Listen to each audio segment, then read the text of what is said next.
All right, what is going on, everybody? My name is Franco Maldonado. I am the host of Wrestle Craze United Podcast, and today we have a very great guest, a well-known wrestler all over the world, known for his death matches. He is also a three-time TOD winner, former CCW World Heavyweight Champion, XPW World Heavyweight Champion, and King of the Deathmatch winner, the Ultra Violent Beast.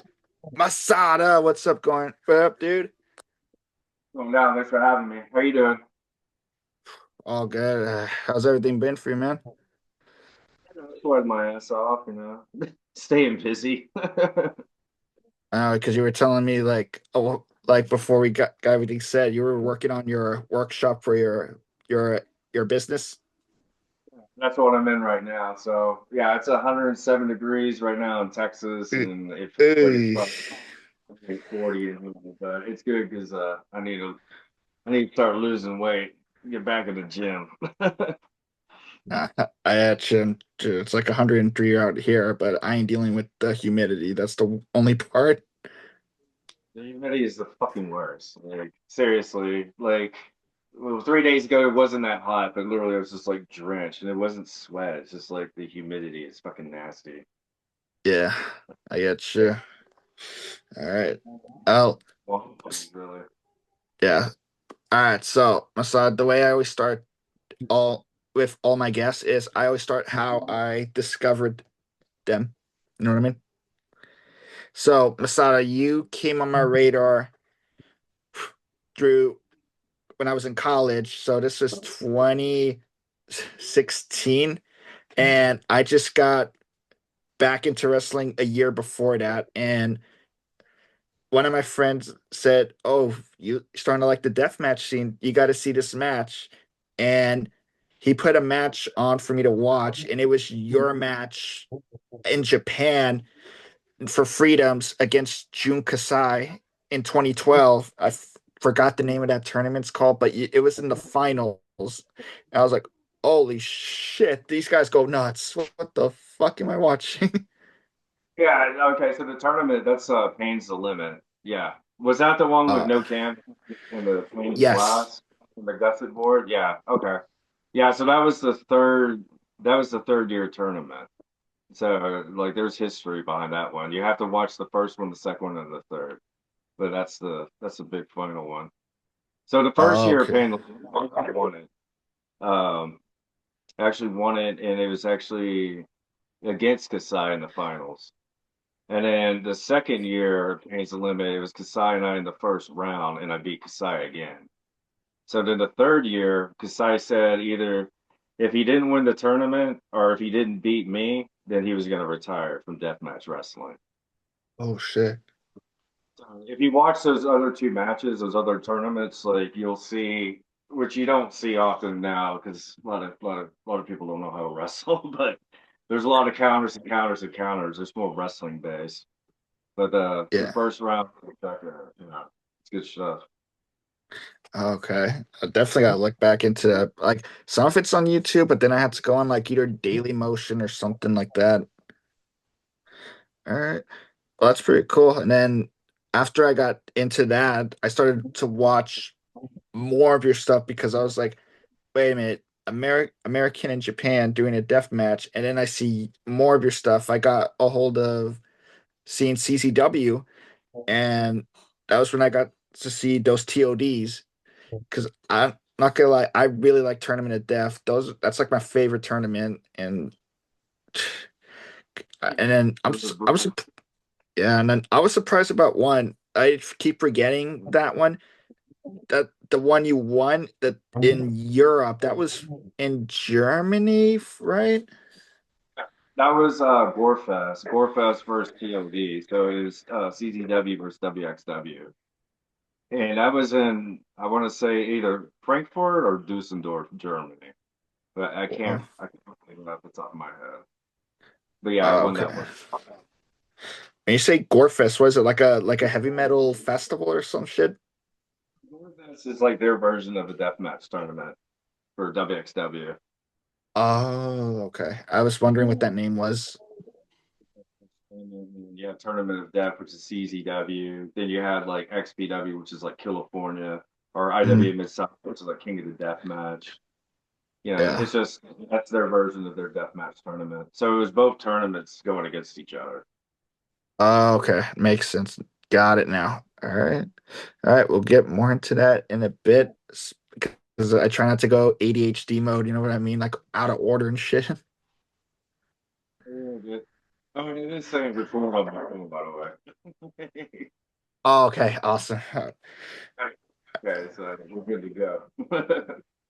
All right, cool. I was making sure. Thank God.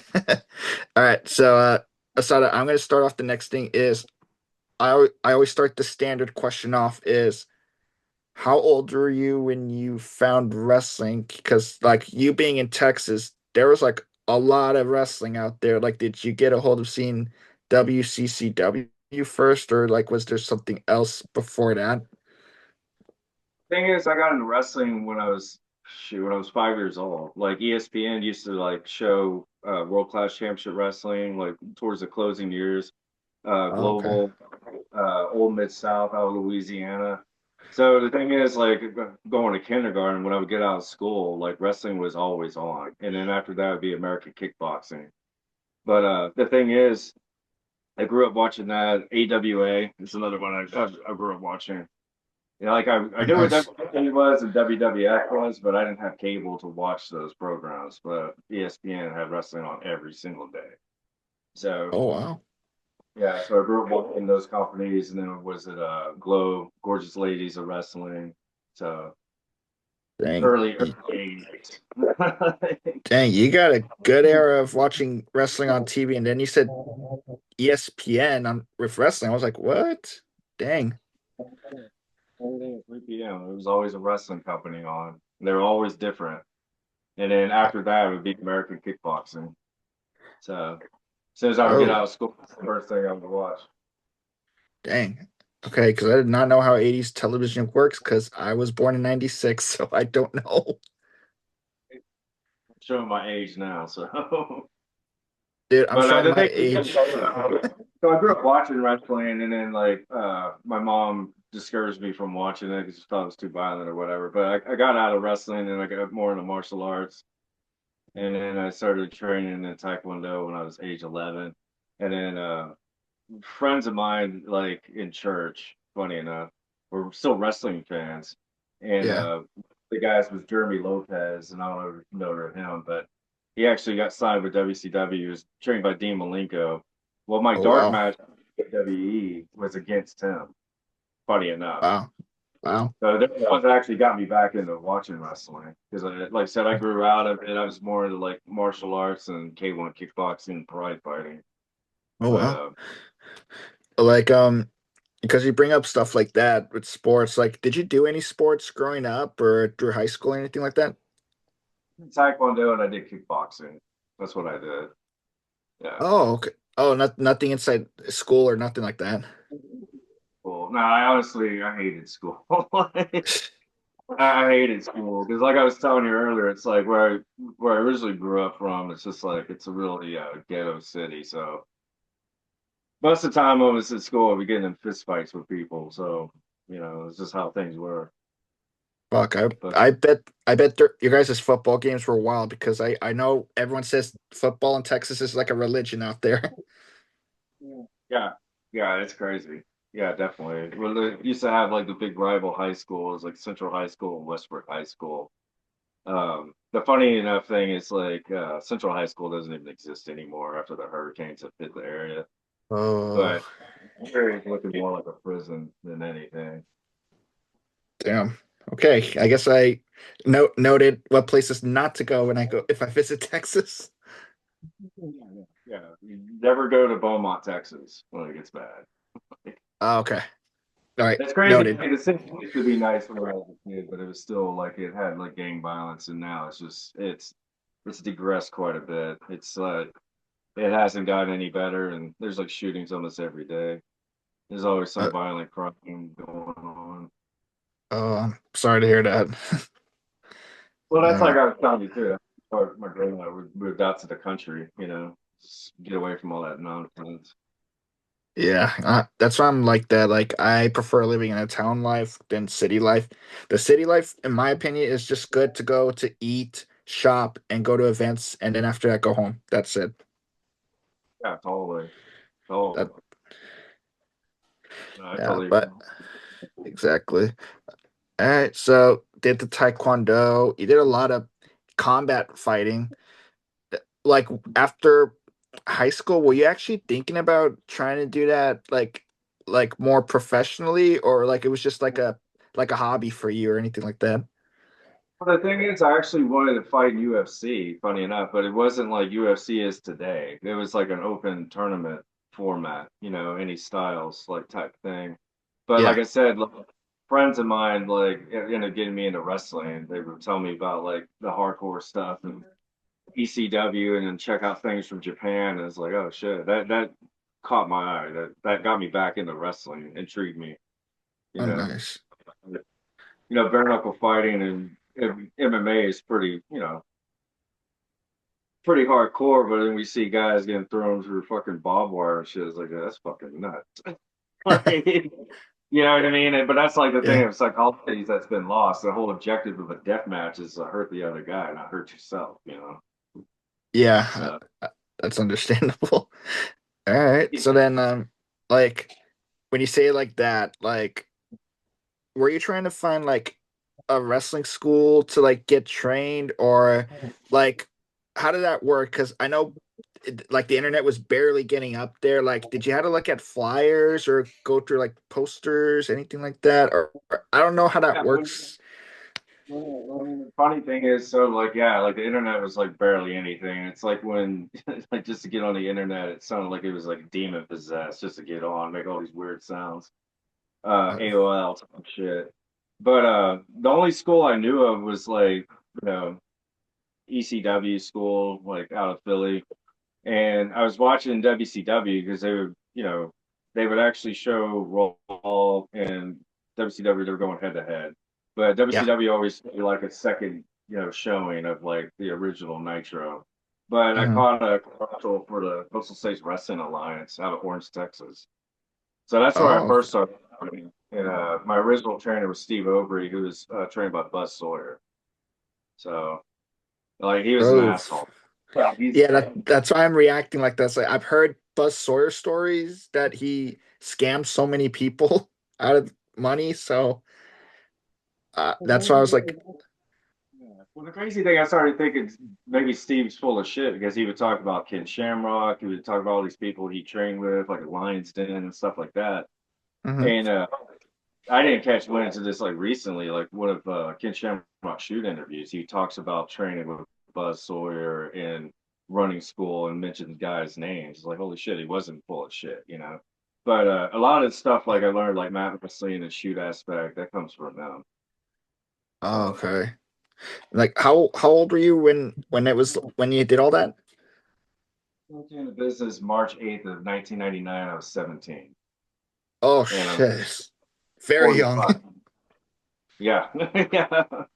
And I'm 45 now. So Oh okay, wow. You're my mom's 49 and I'm 30, so that's wild. I've been wrestling for 27 years.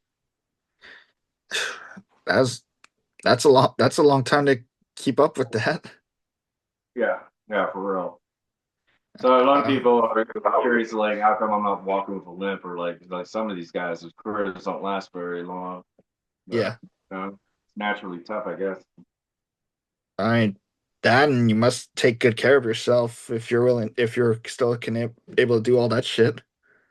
Oh, yeah. So, But yeah. And then so like you were training with them for the longest time, or did you switch to other schools or anything like that? I was training with Steve at first with Coastal States Wrestling Alliance, which eventually switched to IWA Thunder Pro, and then from there, I ended up leaving that organization and then started training with TWA, like with Rudy Boy Gonzalez, and then Shawn Michaels before he went back to WWE. He just got signed Uh, back up. Wait, Okay, this is new to me. Like, you've been trained by Shawn Michaels? Mhm. So like basically, it was the Shawn Michaels Wrestling Academy, and then when he got signed back to WWF, Uh-huh. he pulled the academy over to Rudy Boy. So then it turned to TWA. Oh, okay.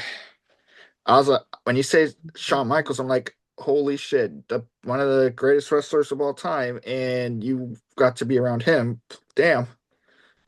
But like guys like American Dragon, Spanky, Lance Cade, Shooter Schultz, like those guys were like in the original like class with Shawn Michaels. Uh, And then oh, later okay, okay.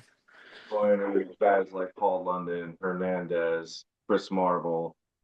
Wow. Um, yeah, still named guys, you know. Yeah, because those are names, definitely. And, also, sorry, just when you said Lance Cade, R.I.P. Lance Cade. Sorry. But wow. And then, Like, I think Shawn Michaels, a lot of people don't even know this. Like he actually like so American Dragon and Lance Cade, like when they were still super green, they ended up getting tryout runs in FMW. That's because Shawn Michaels was part owner of Frontier Martial Arts Wrestling. oh, I didn't know that. Damn.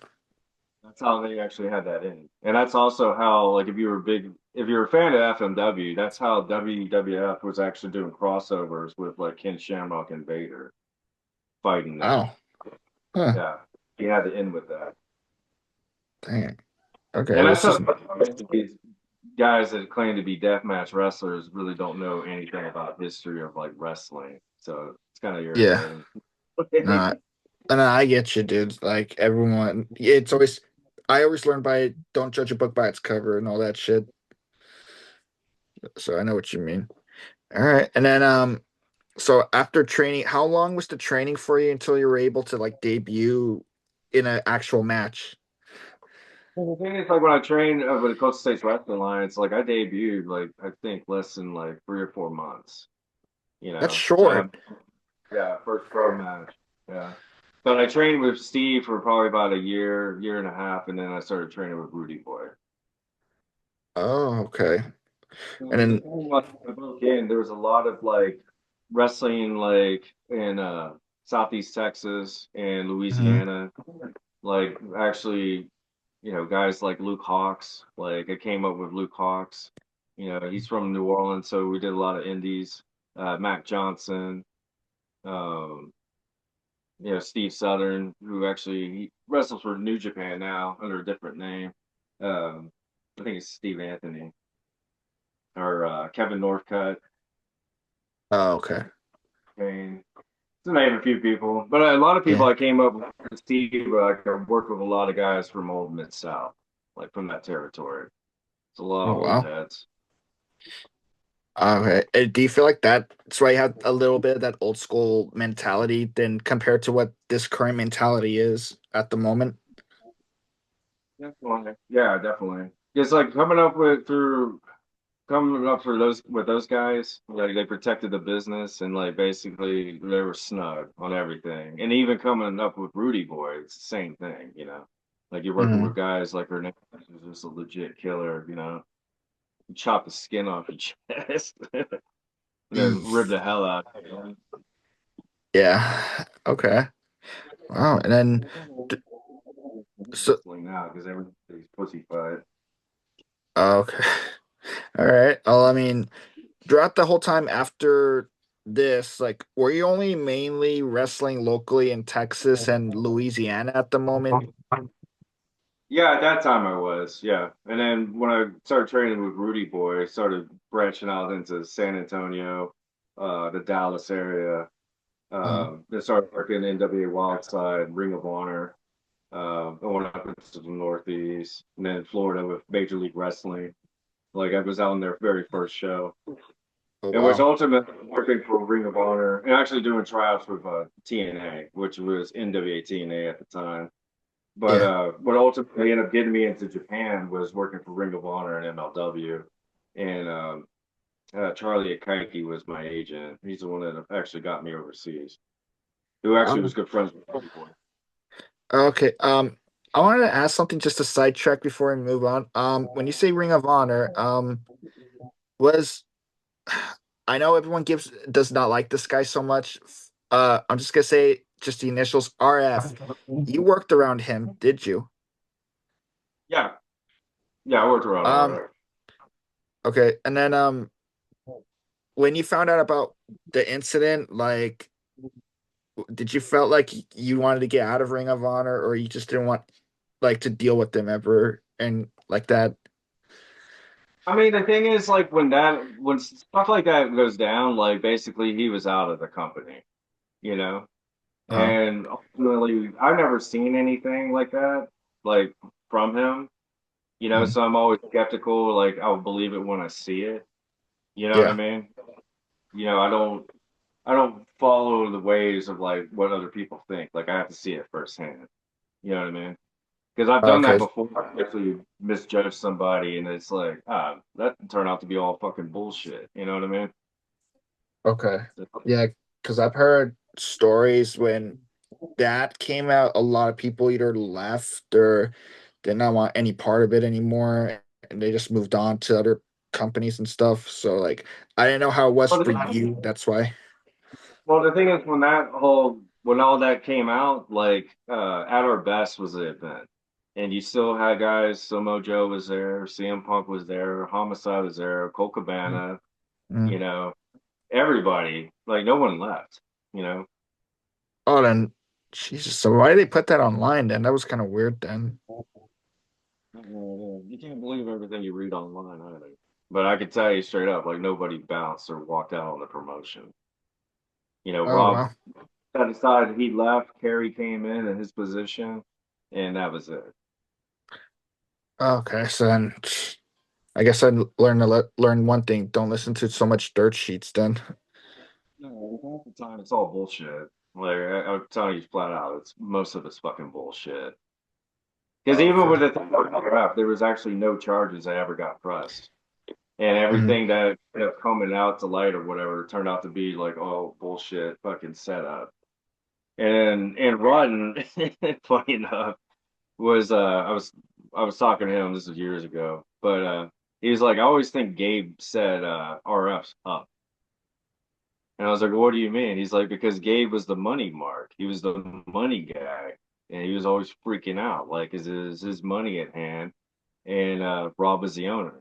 So if he gets RF out of the picture, guess who gets into RF's position? Gabe does. Now Kerry comes in as the money mark. I was like, oh, that makes sense. wow. There's so much scandals in wrestling, it's ridiculous, you know. I could see why Dark Side of the Ring is still going after 7 seasons. So yeah. I mean, there's a lot of shit in wrestling, you know. It's just crazy, and they're just barely scratching the surface on a lot of it. Okay. You know, And sadly, there's so many scumbags and carny pieces of shit that realistically, if you eradicated all of them, the business would be a hell of a lot better. oh yeah, you're not wrong because like I have friends out in I'm not gonna mention names, but like out in the SoCal area, they're even saying like the scene out there is bullshit because of carny promoters and like like trying to bribe venues to make sure none of the out of town promotions come out and do shows in their area. And Yeah, if it, stupid. And here's the yeah, thing, too. If you want to go into stuff like that with business, like so when I first started wrestling in the Northeast, you had Combat Zone Wrestling, you had Jersey All Pro, you had Ring of Honor. And it's like all the promotions, even though they might not like each other, they all did business with each other. You know, there would literally be some days like in Philly, like or the Northeast area, there would be three shows going on in one day. And those promoters and promotions would work with each other. Like we have a talent coming in from LA, you know, we split the cost on the flight three ways, and then they get free booking, so the talent's making money. But now these uh, morons who don't know shit about wrestling come in and they want to undercut people or get venues like canceled off, and it's just garbage, you know. You're never going to be a Vince McMahon or a Triple H. You're never going to get in that position. You're just never going to. So you might as well work with each other. yeah, because Even like I Jimmy. know, no, I get you. Like I notice I've been to like international shows. Like I've been to UK for wrestling. I've done Italy for wrestling, and I can see in Italy, like I didn't even know how big the scene was, and they work together and with the other promotions well than some here in America, and that shocked Yeah. me seeing that. I'm like, damn, why don't we ever have this shit here? Well, like I said, bro, it's like back in the day, like people used to work with each other, and then you have Yeah, people that really shouldn't be in the business, that don't understand business, and then it turns into shit. You know, it's yeah, sad now because you always have backstage politics of people that talk shit behind your back behind the promoter, but now it's all in your face. You know, yeah. when you see so-called wrestlers go on Twitter talking shit about other wrestlers, it's like, one, that's not a way to handle anything. Be a man and say it to someone's face. Now you're just exposing the fact that you're a fucking snake piece of shit, And you know. And in the yeah, wrestling world is it's a big world, but realistically it's this small. And everybody mm, ties in with everyone. So okay, eventually around comes around and people run into each other. true. I mean, not wrong, dude. Like I get that part. Like I've heard it from wrestlers I've hung out in my area, like in NorCal, and like they're like even out of towners that say stuff, and like they won't mention names because obviously they don't want to put themselves out there to get like hurting their bookings or career and stuff like that. And I can understand that's their thing, not mine for me to say.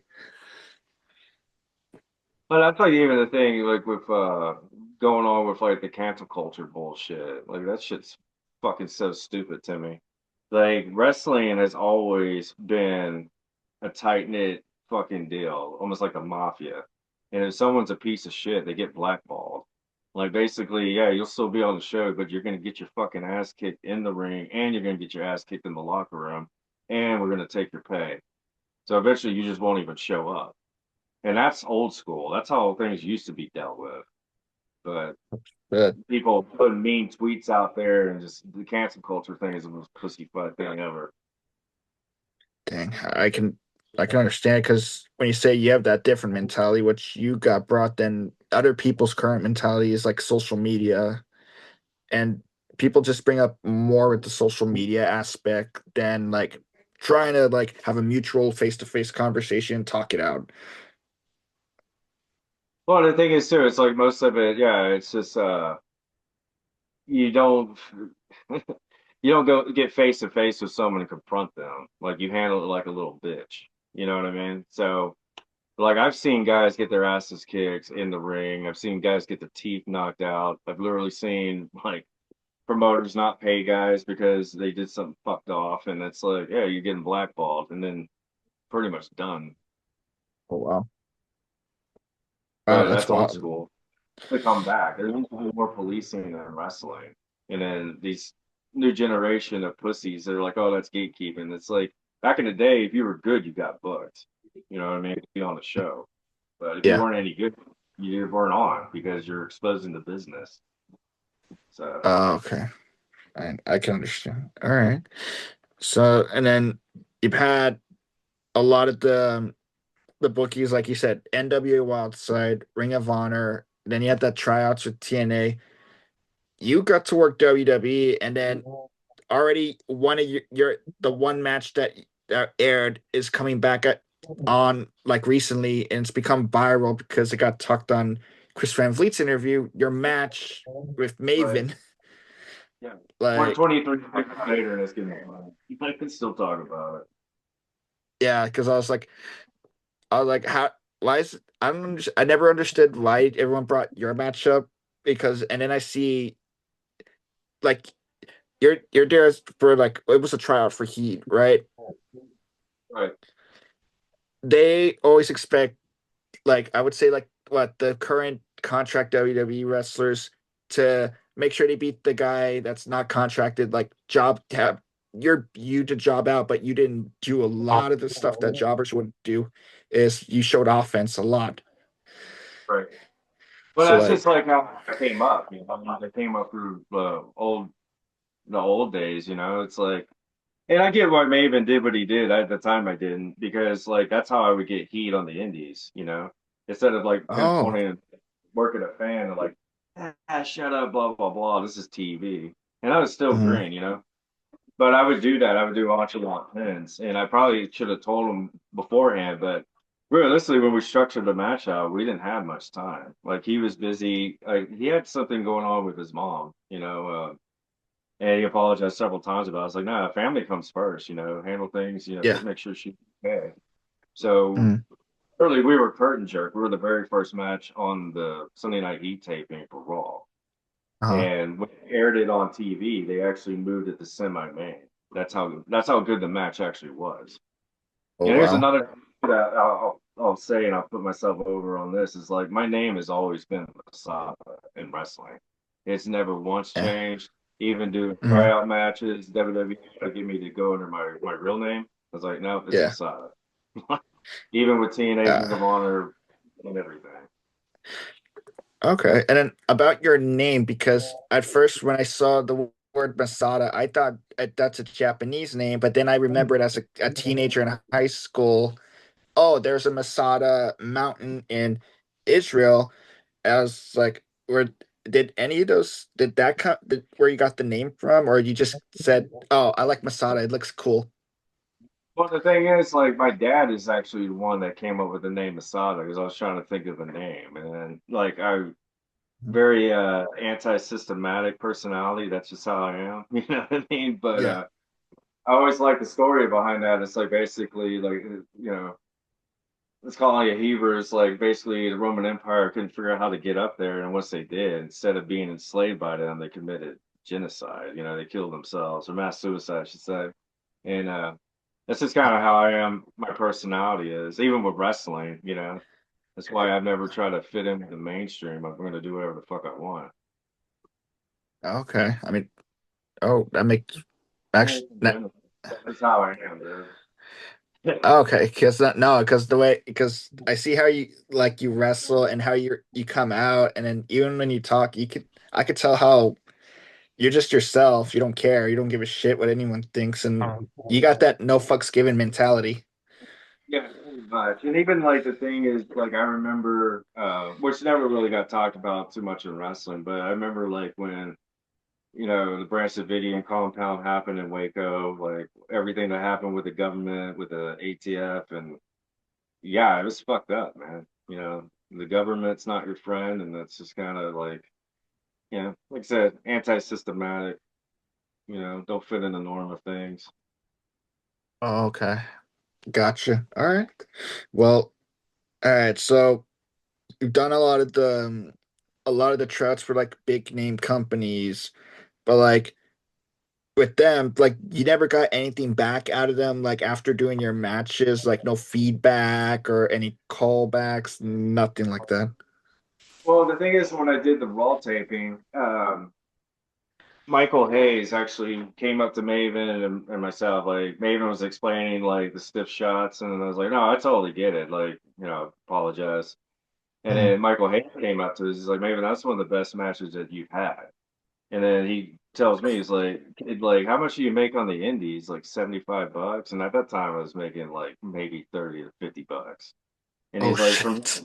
he's like, from here on out, when you work the indies, you need to ask for 250. And I was like, yeah, right. That's never gonna happen. And Wow.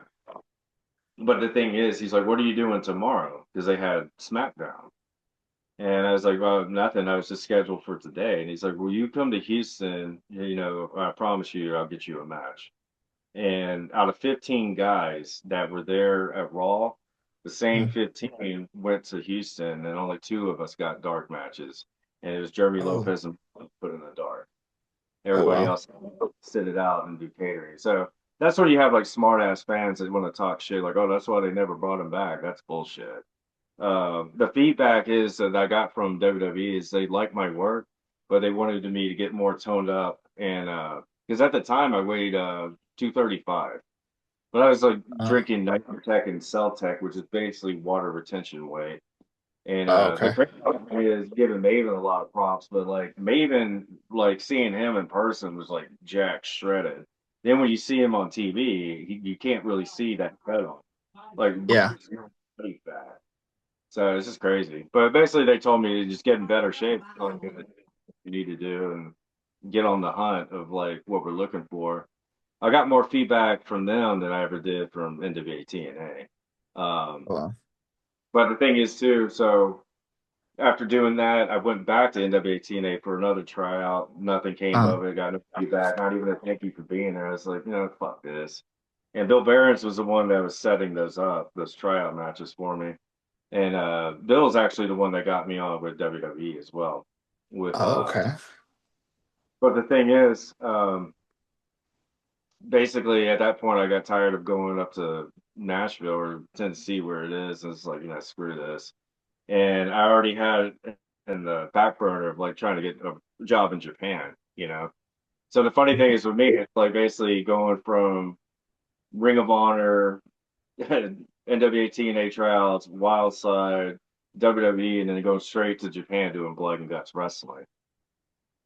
Which the And thing then, is, too, when I first broke in, I was already doing hardcore deathmatch wrestling when I first started. oh, wow, I didn't know that because I was thinking when you went to Japan your first time, that was your intro to deathmatch. So that it wasn't. Wow, that's Yeah, new to me now. 1999 hardcore wrestling was really popular. Oh yeah, that is true. I get you because of the ECW, all that. All right. ECW wrestling, and then the Attitude Era, which basically Yeah. was ripped from ECW. No, I understand. When you got to like Japan, like was that your first time ever leaving the country? Anything like that? Yeah, the first time leaving the country for wrestling. I've been to Mexico several times, like vacation, but first time actually for work, like wrestling. Yeah, very first time. Oh, so like out of the continent, pretty much. Yes. All right. I want to ask you, like, when you did Japan, the first day you were there, were you like a bit culture shocked how it is there? Well, yeah. I mean, the thing is, like, that was one of my main goals, is like to make a name, get established in Japan, because like I was a huge, huge fan of like Sabu's work and his story and Terry Funk and a lot of these guys. Hmm. And it's just like, that's where I want to be. That's like no nonsense, anything goes, and freedom to do what you want. But Yeah. yeah, it was a culture shock. Yeah, like the first like 2 days, like when I got there, like, and I was at the Big Japan dojo, I was just like, I don't know if I can last, like, because I was scheduled to be there for 90 days. It's like, oh, this is gonna be Wow. fucking brutal. So mind you, what WWE had told me, they're like, just get cut up and stay at the size you are, but just get cut. So Hmm. anyway, the first like it's a series over there. I didn't do tours in Japan. I did series. Series is a long period of time. Tours are when you're there for like a year, a week. Okay. So if you hear a wrestler say like, "Oh, I did tours," like that's what I mean, like a week tour or maybe like 2 weeks tops. But if you're over there for a period of a month or months at a time or years, it's a series. Yeah. So that's the difference. Um, Okay. but the thing is, when I first went over there, I was a picky eater, so I wouldn't eat any of this stuff, and then I couldn't follow a diet or anything. And if you actually Oh. watch like my last matches in Ring of Honor, like I was jacked and shredded, like up to Hmm. 240. Like, Uh, started eating right and got on the right supplements, wink, wink, and then good to go. But I lost a lot of weight, like going to Japan. So when I came back, WWE invited me for another look. They invited me back to another Raw taping and SmackDown, and I had uh, lost so much size, they just put me as well extra work. And at the uh, time, like Michael Hayes saying, "Hey, you need to charge this on the Indies." Nobody was going to pay me that. But in Japan, I was making that, and I was wrestling every day. oh And wow. yeah. So I was Dang. more So, from going and eating the bullet. I wasn't making any money on the indies really. I wasn't making a living. So going to mhm. Japan and making a Oh, okay. And then you said 3 months was your first time there, right? yes. So every Like, time I would go, it'd be 3 months, and then later on it started becoming insane, and then ended up changing residency and living there. oh, okay. Okay, so this one I want to put as a two-parter question. So, first time you went, were you just completely just focused on just wrestling like every single day, or did you able to have an opportunity to like at least go out and like experience anything, like sightsee or see anything new or anything like that? Yeah, I got to do some stuff. The thing is, like, So like when you're going overseas, like with companies, like I don't think every company's the same, but Big Japan is very much like pay your dues type promotion. Mhm. So any type of sightseeing and stuff I got to do was like basically making friends with fans and ultimately getting to go explore and see things in Japan and get to enjoy the country. That's one of the things I fell in love with the culture and like that samurai spirit over there and people were polite and just you don't deal with Yeah. all the bullshit that's in the United States. Yeah, because like I always, whenever I hear get a wrestler that goes overseas, I always like to ask if you guys got to experience anything. Because like I know there's some that will go just wrestle straight for business and then just leave the next day. I didn't know how your experience was. That's why I wanted to ask. Yeah, it's a mix of things. Like, so when I was doing a long period of times, like, yeah, I would be able to go sightseeing and venture around. And then Mm. there's been times when I've gone over there for freedoms where it's like I'm there for 2 or 3 days and it's strictly business. Matter of Oh fact, wow.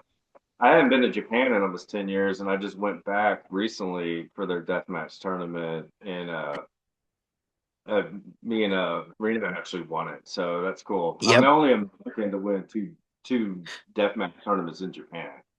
And originally, like it was Mick Foley and I were the only two that won deathmatch tournaments overseas in Japan, and now you have Akira, so that's a third American. But I'm the only Mhm. American that's got two of them. Yeah, and then like because you've only worked specifically with Big Japan and just Freedoms. Those were these the only two Japanese promotions that you only worked for out there? I worked for Apache Pro, which had a lot of old FMW guys and wing Oh, wrestlers, and I also worked for Triple Six, which is like a lucha type gothic crazy promotion, oh, and yeah, I did like some other work for like little indies, things that were actually in working with Big Japan. But oh, for the okay, most okay. part, my run was with Big Japan, and then I would do Apache Pro. So Oh, Apache Pro, like Jun Kasai and Jackie Numazawa were the first ones to do the razor board death match in Big Japan. And then the yep. second razor board death match that had ever been done was Jun Kasai and myself in Apache Pro Wrestling. Oh, all right. Ultimately, what happened with Big Japan, like when the economy took a hit and it's just like they were running less shows, it's like, ah, fuck, it's expensive to live over here. And eventually I left and I started wrestling in Europe. Um, so I basically walked out on Big Japan. I left and I was like, fuck it, I don't even care if I go back to Japan. I'm kind of done with this. And the main Mhm. thing is I wasn't getting pushed like I felt like I should have been. Yeah. And for being here for years at the time, like I literally have spent wrestling in Japan consistently for 11 years. Mhm. And I eventually left, and then Freedom started, and then Mhm. they contacted me, and then that's when I went back to Japan, working for Freedoms. Nice. And then It's not the way I felt I should have been pushed in BJW. oh, okay. And then the second part was like because you wrestled in Japan, you ever had trouble wrestling with the Japanese wrestlers, like communicating with the language barrier or anything like that? Or did you get a chance to learn a lot of Japanese because you've gone out there a lot? The thing is, yeah, when I was living over there, I was studying, so I could actually write hiragana, I could write it, pronounce it, and then I basically, I'm gonna say like I had like a 6 year old like Japanese vocabulary, so I could Oh. have a basic, easy conversation. But a lot of things like with wrestling over there, those guys are so well trained, even if the language barrier is there, you know what's coming or how to feel off each other, and then actually go out there and work. Mhm. Which is a Okay. little a lot of these guys don't know what they're doing. Okay. Gotcha. All right. And then I'll go back to Japan in a bit, but I want to talk about because you brought up Europe. When you say Europe, were you it was mainly Germany and like the UK, or did you wrestle other European countries that you were like shocked there was like scenes out there? Yeah, mostly, yeah, it was just Germany and England. Yeah, UK. So those are the only places over there that I've actually worked. Worked in Germany quite a bit and England. Originally, like, well, last year I was scheduled to wrestle in Scotland, but they ended up closing doors because, they decided to do business with a real piece of shit here in the United States. With Oh, it's all they don't get to go. Sorry to hear that. And like, also, like, did you feel like their scene is a little was different for you, like a bit of a culture shock, anything like that? Yeah, yeah, totally. I mean, the thing is, I've been to England before, like on vacation. Uh, One of my good friends, Martin, he's from England. So when I came back from Japan, I actually spent 2 weeks in England, not for wrestling, but just vacation. mm, But yeah, like, culture shock, it's definitely, as far as like wrestling goes, it's definitely different. Like the point system or the card system, which a lot of people are not familiar with it. Like basically in England, if you slam the person, like say if I pick you up and I slam you, and yeah. say if I do to work the crowd, and if I go to cover you, the referee will tell me to get up. It's basically the guy is a knockout, so it's a 10 count. So Oh, as what soon the? as you slam the person down, you got to cover them. And then they have like the yellow card system, so you can get fouled on everything. So if you're trying to work heat like you work in the States or like in Japan, you'll start getting Yeah. yellow card. You get 3 yellow cards. It's a shoot. They'll disqualify you. Get red card, you're out. The hell? It sounds So like, they enforce the rules over there quite a bit. and because when you say yellow card, I'm like, is there soccer involved in this? I'm like, what the fuck? That's the rules. But the funny thing is, learning that type of psychology from like British style wrestling, like that match you talked about with Kasai and I end up Mhm, using that like quite a bit. Like when I would have him down and I would have Yuki, the referee, like count him, he's down.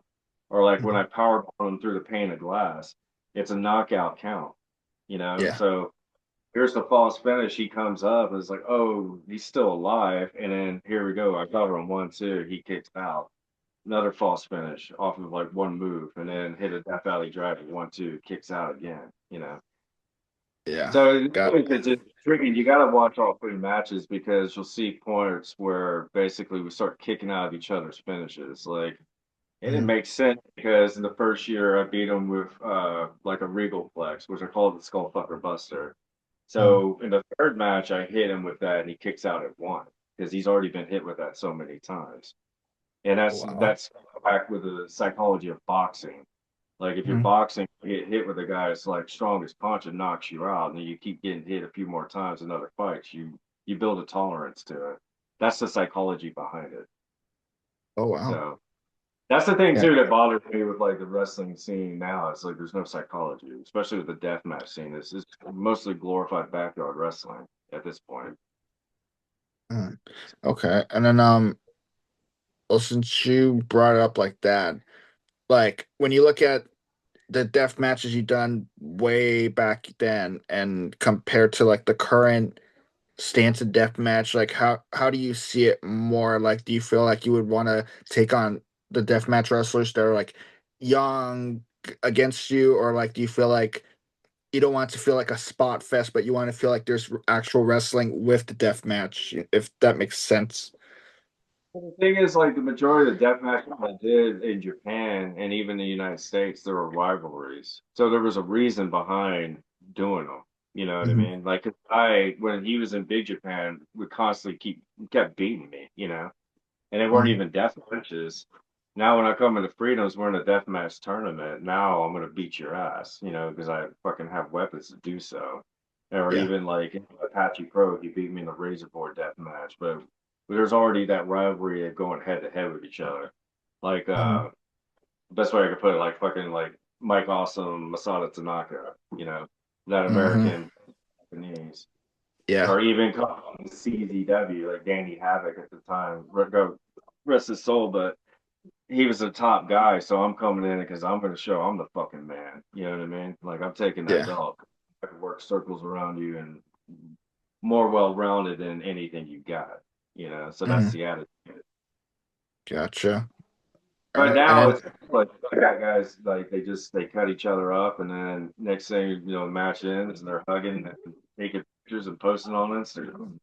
It's stupid because I'll break it down to you like this: if we're at a bar and you stab me, legit, or you break a beer ball and you cut me with it, we're not going to be friends tomorrow. We're not going to be buddy buddy. Like I'm going to come after you. Like, mhm. and that's how Oof. things have to be in death matches. Okay. When you say it like that, there like you would not have. try to go like guys like Sicko or Nino Extremo, Danger, or like an Anakin Murphy, or like even like guys like Primo Ka and all that. They have to learn psychology. You know what I mean? You can go and do a bunch of crazy moves, but if you're willingly, like I said in the beginning of the podcast, deathmatch wrestling, and I'm not trying to hurt myself. I'm trying to hurt you to win and also teach you a lesson. Mm-hmm. But if you're willingly doing damage to yourself, you also just lost the perspective of this being legitimately or real. You know, because like when I was a fan and seeing like barbed wire matches, it's like nobody would willingly do that to their own bodies. You know, Yeah. that's the real aspect of deathmatch wrestling, and that's been lost. And people see guys like Jun Kasai or Sabu like doing the leg drop with barbed wire. Well, those guys' gimmicks are legitimate. They're fucking crazy. So it makes sense that they do it. You know what I mean? Mm-hmm. If you look at someone that's like Terry Funk, who gets wrapped up in barbed wire and he doesn't want it on him, but Yeah. he'll hit you and he'll still sell it. You know, Yeah. you his opponent wrapped him up. He didn't do it himself. Yeah. So the aspect of wrestling that's been lost is psychology. You know what I mean? It's you have to have a rhyme of a reason, and there's a reason why matches stick out and they're timeless. And it's not just blood and guts wrestling; it's high flying wrestling. Like you could put in there like Pegasus Kid and Black Tiger. Chris Benoit and Eddie Guerrero. Those matches are timeless in the junior division. Uh, Guys that were jacked lightweights, but then you can look at like AEW where you have like these junior weights and like I couldn't tell you how the match started and I couldn't tell you how it ended. And I pretty much have forgotten about what the fuck it even was like in the next 2 or 3 days. Does that make sense? And the reason why is because they didn't tell a good story. Uh, I get you because like the way you got brought up into wrestling, there were storylines, there was reasons for it, and I get that part because like in the indies currently, there's not a lot of storylines, but because they'll just put you in whatever match you're gonna face like in a week or next month, whatever. So I get your point. The thing is, the cop out is what these idiots do now. Is they say it's an art. That's the stupidest shit. It's not an art, you know what I mean? And it's not a style. Like deathmatch wrestling isn't a style of wrestling. It's a gimmick Mhm. match that two pro wrestlers do to end the rivalry or feud. That's what a Mhm. deathmatch is. You have hardcore, and then even fans take like deathmatch literally when people. You have weapons in there that could risk getting pulled, and Yeah, that's a shoot. You know what I mean? Guys have gotten severely hurt. yeah. There's a getting killed in these matches or dying in them. And I the mean, crazy thing, there actually been more wrestling fatalities in the ring than anything in any type of sports combat fighting. okay, because like the way when you explain, yeah, someone can get like severely hurt or almost die in the ring. I mean, I saw like I know it was on the dark side, but I before that I saw that tournament of death where Gage got the T8 like stabbed inside him, and like it's like there was a Yeah, lot of blood, and then I didn't even know until I saw the dark side that he died for a few minutes and then got back up. Like, holy shit, that was wild because I saw that video and I'm like, dude, that's not stopping. That is not gonna stop. right. And the thing is too, there's nothing now like with mostly promotions. It's like a cluster of shit. It's like a bunch of light tubes, gusset plates, thumbtacks, every single weapon in one match. And Mhm. then every match has the same fucking weapon. So they don't stand out. And I say this like, for example, like the old school like death match where like you have the pits of thumbtacks. Yeah. So the objective is you got to get the guy, bump him down, or mat wrestle him into the thumbtacks, or get him tired Mhm. enough where you can start beating on him to get it in it. And that's just Yeah. to add to him. But when you have all this cluster of shit, nothing stands out. It's just it's like taking paint, just throwing it on the fucking canvas. It's just, Mhm. it doesn't make sense. It's not a clear story, and it's mostly shock value at this point in time. Okay. I understand. All right. And then I'll put it. moving on. I haven't been to you in quite a while, and I just recently went back and I wrestled Judge Dredd. And we wrestled 45 minutes. And for 45 minutes, the crowd was into it the whole time. And all we used was light tubes and a lot of fucking psychology Well, compared to like nice. the part of the undercard show where it was just, clusterfuck of just hack and slash and bash each other. That doesn't stand out Yeah. and that doesn't get. Okay. Because when you say it like that, there is actually one match that got me, and it was from CZW. I mean, obviously the tournament of deaths that you won, they're phenomenal. I will say that. But there's one match that gets me, and I thought it was someone's eye was gonna come out. Your match with Jun Kasai during that WrestleMania week where he took the drop toe hold on him and he went face first full force into those gussets. I thought his eyeball was gonna get like out. Yeah, Yeah. yeah, he's fucking him, yeah, straight it up. Yeah, those gusset fights are no joke. That's something that should have been protected in wrestling. Of like maybe this match is done every 2, 3 years. But Mm. like I said, you got a bunch of idiots, wannabes, and like they just want to throw it in there, and yeah, you killed on how bad that weapon actually is. There's like nowadays you can find it at Home Depot or any hardware store and they're like less than $2 or more less. The funny thing is, the gusset play was actually my idea. Funny enough, when I was working for Ring of Oh. Honor, like I mentioned, my friend Martin from England, Mhm. like I would do house flips and remodels with him. So we would constantly be at Lowe's or Home Depot, and I would see these things. And mind you, I was a big fan of like IWA Japan, and I Yeah. always liked the billboard death match. And I always Mhm. thought that was a cool idea of having those, like Yeah. set up the same way. And then years later, when I finally got a green light from CZW to do something different, that was the idea I had that Okay. I had already thought of before. Like actually, when I did At Our Best, funny enough, with Scramble Cage 2, Mhm. I already had that in my mind of doing a gusset plate death match. Wow. And Like, were so like when you introduced the gussets, like were people concerned or a little scary because a lot of those gussets have like 100 of those spikes in them, and they were like something like impaling an organ or stuff like that. Did anyone have that kind of concern using it? well, the thing is, like when I first like introduced them, the first person to actually ever take them was Takeda. Like Takeda took them in TOD, and then Danny Hab and I were the first ones to actually do a match with just them. Um, the thing is, fans don't have like a background in construction or house building, so they didn't even know what it was until they Mhm. started seeing us get filleted on it, and then started researching what the fuck they were. It's like, holy shit, these things are fucking bad. They're like piranha teeth, you Mhm. know? Yeah, because like I do work around with gussets at work when it's like summer, when it comes to like building stuff. So, and I've actually tried to touch them, see how sharp they are, and I'm like, oh fuck, these things are really sharp. Yeah. And the thing is, what people don't understand, it's like when you get hit, it's like if you get stabbed somebody, a blade could be Mhm. 2 inches, but when you stab, like your body gives way. So that blade is actually stabbing you probably like a good like 4 inches in. So with Oh. those gussets, the gussets stick out what I say a little over a quarter of an inch. So Mhm. anytime you're getting hit with the impact of them, they're going deeper in too. Yeah. You know?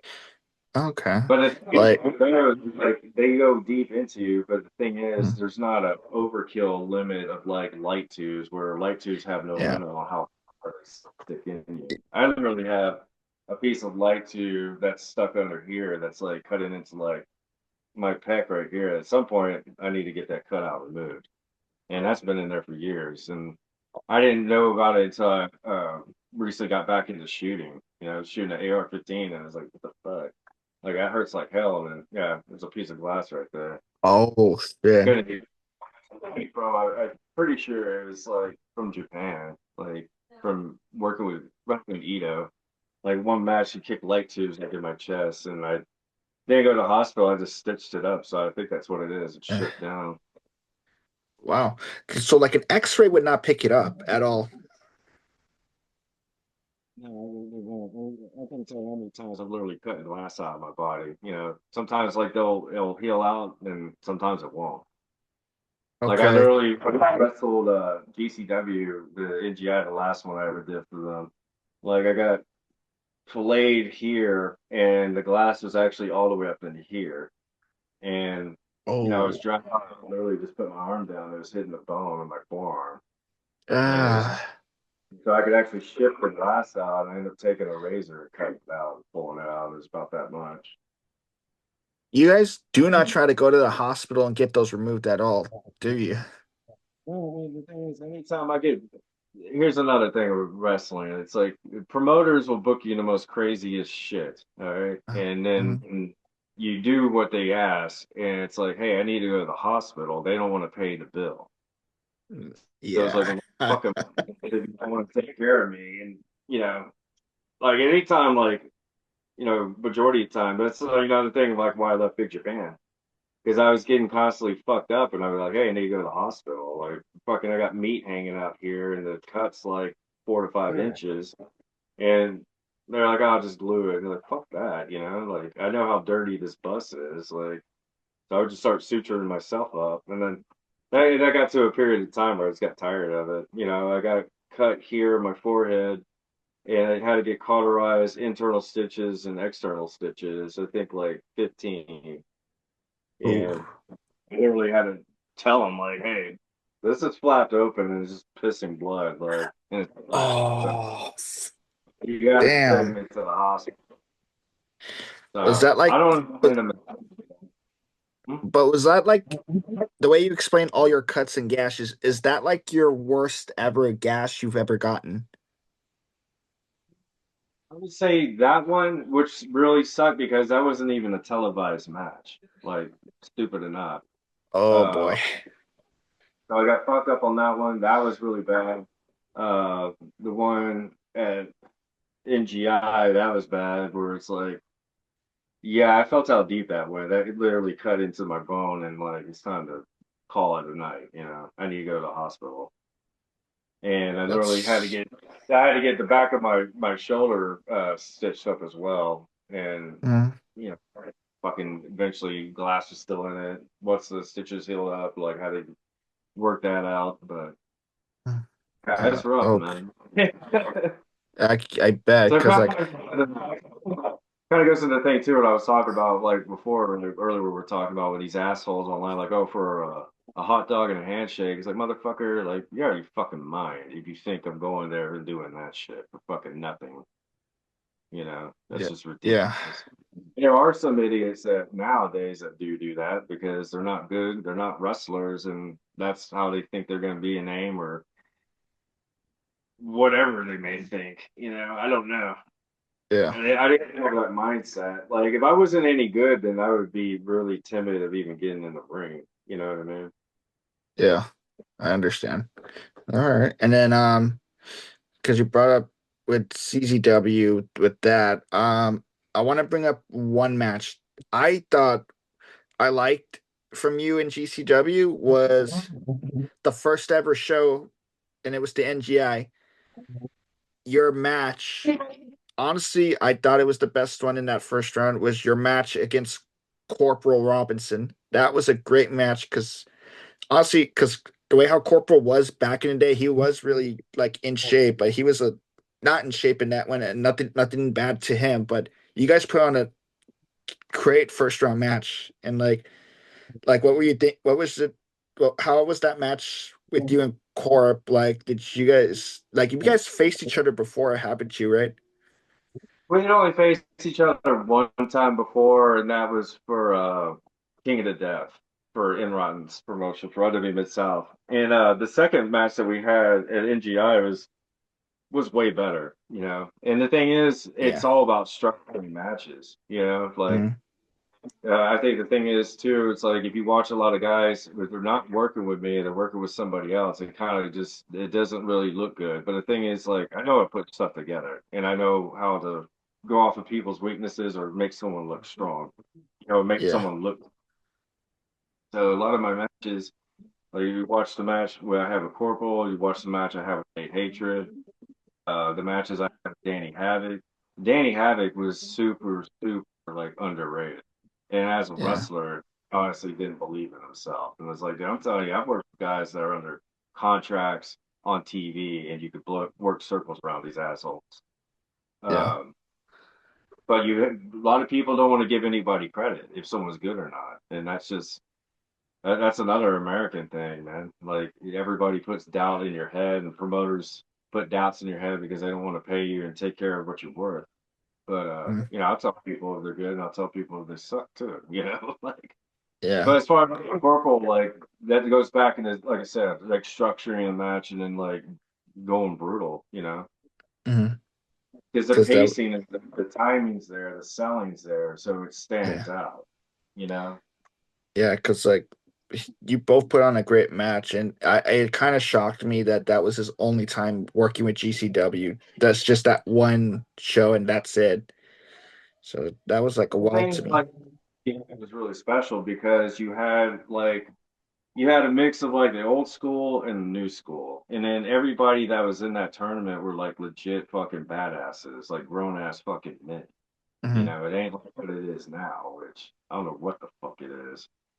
But GCW that time was all legit like fucking badass motherfuckers, Hmm. you know. And now it's kind of gone more cartoony, exposing the business and ripping people off. And it's monkey see, monkey do, and try to like rip people off, and it doesn't get the same effect. Not even Okay. close.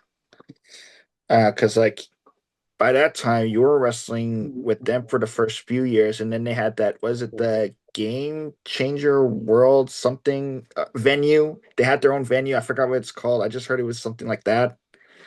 Like you, because you, Was that when Zandig like jumped off the top of that building? I think it was that one. That And then, might have been it.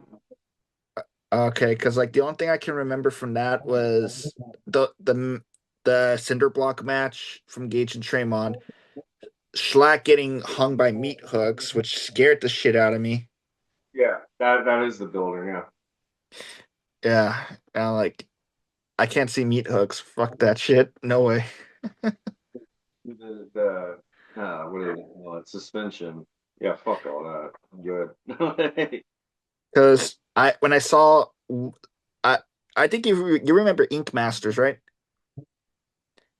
Okay, and one of the guys that was on that show, he did it, and then his whole leg got a bad compound fracture and bone sticking out, and then he had ended up had to amputate his leg, and I was like, Jesus fuck. Even with the suspensions, like yeah, it's super dangerous because they have a thing where when you're suspended and they take those hooks out, it compacts air into your body. So what they end up doing is they end up burping the holes. So they're pressing it because they become huge welt knots, and you have to press the air out. It's not worth it, But each its own. I wouldn't do it. It's not my thing. So that would be like a death match up, and you're like, yeah, I'm not using that shit. Fuck that. Things in deathmatch wrestling I won't fucking do. Like I won't touch barefoot anything matches. Ugh. Not my Yeah. thing. When I was younger, I used to step on fucking like Christmas ornaments and fucking nails in the backyard. Like, fuck all that. I'm good. Like, Yeah, I could never understood how Necro can do it back then when he was barefoot. it's crazy. Yeah, Necro's a tough motherfucker. Like, just recently in Houston, like he got a nasty laceration. This was just I gaped up saw the clip. That him was out. Yeah, he continues to go. Like, he doesn't get any credit. He doesn't yeah, get and then any like, from these fucking pussies online that want to discredit him. It's like you don't get credit from them because they're what they are. They're fucking little bitches. But the fact of the matter is, like, he doesn't get credit of being a good fucking wrestler because he actually came from the old school mindset from Black Bart, and it also goes uh, into play these matches with guys that actually are good. He can hang with them. You watch his yeah, match with Whitmer and No Rope Barbed Wire matches. It's one of the better. one of the best like no real barbed wire matches I've seen. Mm. Or Yeah. matches from NGI working for Tony Onoki. None of these guys can say that. And he worked with Masada Tanaka in 01.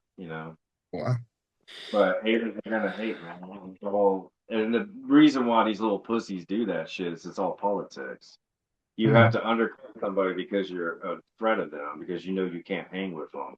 You can't yeah. hang with them in the ring, and you can't hang with them in real life, because in real life, you'd beat your fucking ass. So you got to Gotcha. fucking talk politics and bury him online and be a little bitch. So But we, so like I'm sorry, I didn't mean to cut you off, Masada. Um, I just want to ask before I move on to a next question that's including Necro.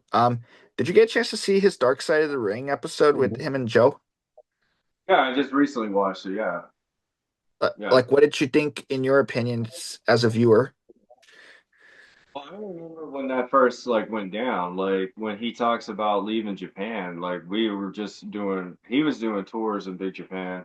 And I was on that show where he got split open, like Oh shit. Yokohama Buntai.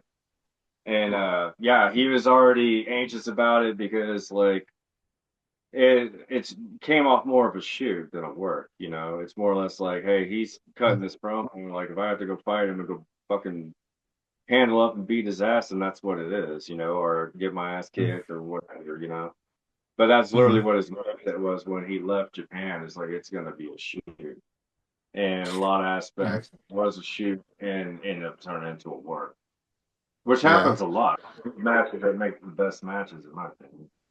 Yeah, I have to say I've seen the match before that episode ever came out or ever got talked about. That was a bloodbath match, but then hearing the whole thing, and then I'm not gonna lie, I laughed a little bit when Joe said why he wanted to take the booking was he wanted to like fuck his girl. I was like, The thing is, like Joe is also like Dark Side of the Ring. Like it's kind of stupid because they shoot on things, but then they also work on things. I know for a fact, like when Joe's like, "I'll work with anybody," he kind of looks off to the left. That's a flat out lie. I know he's like rejected working with certain people. "Hmm, Like so, yeah, but Necro was saying was a shoot that and had tried to book them before, and Joe didn't want any part of it. And even too, hmm, like back in the day, like when I first went to Big Japan, Gabe hmm." Spikolsky wanted me to come back to Ring of Honor as a heavyweight and go against Joe, and it never happened. Oh wow, sorry to hear So that. politics, man. And CM Punk, when he first came in the Ring of Honor, that's when ROH became super political. A lot of guys lost their jobs and got fired because of him. So it's all politics, man. Motherfuckers that aren't that good will fucking politics. Maybe you're awesome on the mic, but as far as in ring ability, or even as we've seen in MMA, you can't fight, dude. I mean, look at how that first drum match against Mickey Gall went. The second match that he fought the guy, I forget the guy's name, but he's from Houston, Texas, and he's not a good fighter. He Yeah. fucking beat his ass. Matter of Yeah, fact, Jake beat that guy's ass. I you mean, know, and, Jake Shields is no fucking joke. yeah, I mean, true. That's you're not wrong. And then, It's also lacking too in wrestling now. It's like when I came up, like guys that I literally was training with were either like correctional officers or police officers or had some type of like fighting wow, background. And a lot of wrestlers that I met were either bouncers or, had some type of like boxing, something in their repertoire for being a legit fighter. And that's how hmm the things that you came up with. It's like you protect the business, you know what I mean? If you're out in the bar, it's like someone buries the business, you better protect it. And I think that's obviously has lost. That's been lost. Because a lot of these guys nowadays, they shouldn't call themselves wrestlers. And there's some guys that actually are good that don't look like wrestlers but don't get any credit. So it's aggravating because they don't politic or play the ass kissing game. true. That's you're not wrong. Honestly, there's a lot of good wrestlers that don't get attention, and you're right, it is politics, and that happens a lot. And I feel bad for some of them because, like, most of them are innocent in this. Like they have nothing to do with it, but it's just what they get like put in this scenario in. Here's the thing with wrestling. It's like if you're a nice guy, people take advantage of you. That's Mm, that's simple. Or like, and then you start speaking your mind and you get labeled as an asshole because like you're not gonna put up with anybody's shit and you know somebody's trying to fuck you over.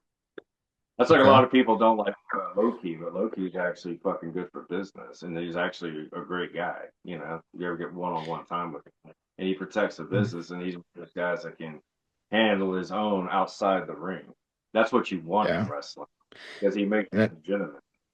yeah, and then what's crazy enough when you brought up low key right now, he's actually supposed to come out here in California, well, SoCal, for a Lucha Libre show and compete. So that's a surprise because like I last time I saw him ever compete was the like late last year in Australia, and that was the only thing I found. Yeah, yeah, he was working for New Horizon Pro Wrestling because he kind of got it to the point where, like what I was doing before, I got tired of American wrestling, so I was just doing international wrestling and Mm, then broke back into the United States. I think he's kind of like the opposite now, where he's focusing more back on international and just fuck America. You know what I mean? Because people yeah, don't like him there. They try to throw his name into the dirt and throw it into the mud, but at the end of the day, it's because they're intimidated by him. You know, and that I mean and he, I've seen his like I've seen all his a lot, not all his matches, but some of his matches that like I'm interested in, like his match with Necro and Mid South, like or his match with Chris Hero. He did on like I think it was PWG. I don't somewhere around there. Yeah, like I know, like those were good matches. yeah. Well, the thing is, I actually worked with him in hog wrestling in New York. Like, How wait, House of Glory? Oh, I didn't even know that was on there. Is it on YouTube or anything like that? should be on YouTube. Okay, I am gonna make a note of that to watch it because I didn't had no idea. Yeah. That's like the thing, like in the Northeast, a lot of guys like I've worked with, like name guys. And that's like too, like for me, like not being able to prove how like what I could do in Ring of Honor, going back and coming back in the Northeast to combat zone was actually being able to show like, dude, I can hang with anybody, you know. Yeah. Be blood and guts wrestling, or it could be like a technical guy like Hmm. Davey Richards can wrestle anybody that's coming up that's on WWE's radar, like El Generico or Kevin Steen, you know. Yeah. But the Yeah, thing is, for because me, I've never politicked or ever got in with like kissing someone's ass or kissing people's asses. Like I show up to do my job, and if you treat me right, I'm good. If you treat me like shit, then I'm gonna be a fucking asshole. Like I don't need to be here, you know. no, I get you. All right, and then when you bring up Northeast, now I want to bring up something because I know they switch back and forth. Your call to when with the return of XPW, like how did that come into play for you to work with Rob Black? Because I know everyone knows his reputation as like a polarizing person. Like, what was it like you when you got the call from him? Like, did he get in touch with you, or did he have somebody else to like get a hold of you? Well, some he actually wanted me to come in, okay, and Oh, yeah, Colin Delaney is the one that actually reached out to me about oh, working for. And at the time, like, yeah, I was good friends with Ultra Boy Luke, who's Luke Hawks now, so I knew about XPW and all the crazy shit that they would do. So at the mhm, time, I wasn't really too interested, and I didn't want to be around like anything with pornography. I'm not a fan. Like, that's no bullshit. yeah, I don't like strippers. I don't like any of that shit. yeah, So that was where my hesitation of working with him came from. But then when I talked to him, he's like, it's not going to be like the old XPW. It's going to be new. It's going to be more wrestling focused. I was like, great, mhm, because that's honestly what killed your promotion is it got too heavily porn based. Um, but yeah, we like talked to him, and Rob was a good boss, but ultimately, like kind of was a detriment to his own product, you know. Like I told you earlier, when you go on mhm, your podcast or his radio show and sort of bashing the talent and like poking fun of things, and then ultimately like you're losing your fan base, and uh-huh, ultimately you're hurting and losing money. So Yeah, because I want when I look at XPW, I was in for it a lot when it was on during 2022, but when they put it on their streaming service, I only paid for like two things, which I'll get into later. But I want like your time in XPW, did you think it was good or did you think it was like a mix of good and bad? Like even though you won their main title, their world heavyweight title, like what was it like being in the like backstage? I don't mean to peel back the curtain a little bit. Like was it like it wasn't like how originally XPW was back then. It felt like more like a wrestling like backstage type of scenario, right? well, the thing is, like when those shows are good, like the Rebirth show, as far as like the wrestling goes, and then like everybody, the atmosphere of the town was like, hey, let's go out there and let's build this company, you know. So a lot of the matches I had, I really enjoyed. I got to work with Brian Cage, Willie Mack, Rhino, Yeah, Vampiro, Tom Lattimore. I got to work with a lot of guys that necessarily nobody would ever book me against, you know. yeah, And you get to show a different style of wrestling, and that's when business was doing well, when it was going focused on actual wrestling and storylines, and it yeah, started going kind of pretty shitty when it started focusing more on just the blood and guts, and with no storylines. Now we're having tits and ass. Now we have like porn yeah, stars on. Like that doesn't draw a crowd. Now I don't give a fuck what anybody says. Like there's like a fad now in Houston where they want to have strippers on the shows because they think men are going to come and watch wrestling to look at strippers. People that want to look at strippers are just going to go to a fucking strip club. They're not going to go to a wrestling show. It doesn't draw. It doesn't draw you no, money. no, I'm But not they did a even. lot of controversial, like Big F and Joe in the body, like the needle through his penis, and then Yeah, it that's where I was gonna get to. Like, you like were, why would he even do that? That killed the house, and then he started focusing running Jersey instead of just focusing on California. Like XPW is always a LA home base yeah, for most of California. But Rob and Kat live in Rochester, New York. So the mm, complication, like trying to book all this talent into mm, California or even New Jersey, yeah, that's expensive. yeah, Like you and don't I think immediately stuff that's gonna kill your crowd too. exactly. And I wanted to go back to what you said. You brought up Body and Joe's match. That was literally the first time I ever actually drew up in for a wrestling match. That made me repulsed seeing that. That's back to what I was saying before too, with like all this it's not even it's all bullshit, but it's shock value crap. It doesn't get over. Yeah, And yeah, it gets a steam for a little bit, and it doesn't get good heat. It gets white heat. So yeah, people just will turn it off and not even watch it. because And I you would did. say too, things started going downhill. It's like after I got burned too. Like Uh, I got oh, burned for the title, and then I was yeah, that. being looked at those. Oh, sorry. I don't mean to cut you off. So I wanted to get up to that, but I wanted to bring up one thing, and I wanted your opinion on this before I move on to California. Okay, XPW did get a lot of shit for like their controversy storylines, like the MACA thing, and then they bring in so many people that got like canceled out, like, and a lot of people were not liking it. Like, what was your opinion when you saw all this happening? Like guys like Drake Younger back, Necro back, and then like a bunch of other people. Like I don't remember who else was there. Like Raver. Like what was your reaction to them? Like them getting in so much trouble and they're coming back. Like what did you think? I mean, the thing is, I think that it goes back to everything I've talked about, even with like RF. It's like if you want to cancel somebody because of their political beliefs, then that's fucking stupid. That's the most pussyfied thing ever. People can have different opinions. You know what I Mhm. mean? Uh, and it's more interesting if we all get along and fucking basically have the same mindset of everything. It's fucking boring. I like talking to my friends about different politics and different religions and shit. I find it interesting. But when you Hmm. have people that are overly sensitive and they want to fucking like label people racist or whatever it may be, it's just fucking, it's whack. It's dumb. It's people that literally have not lived outside of their own mom's like basement or living room to go and actually have real life experiences. You know what I mean?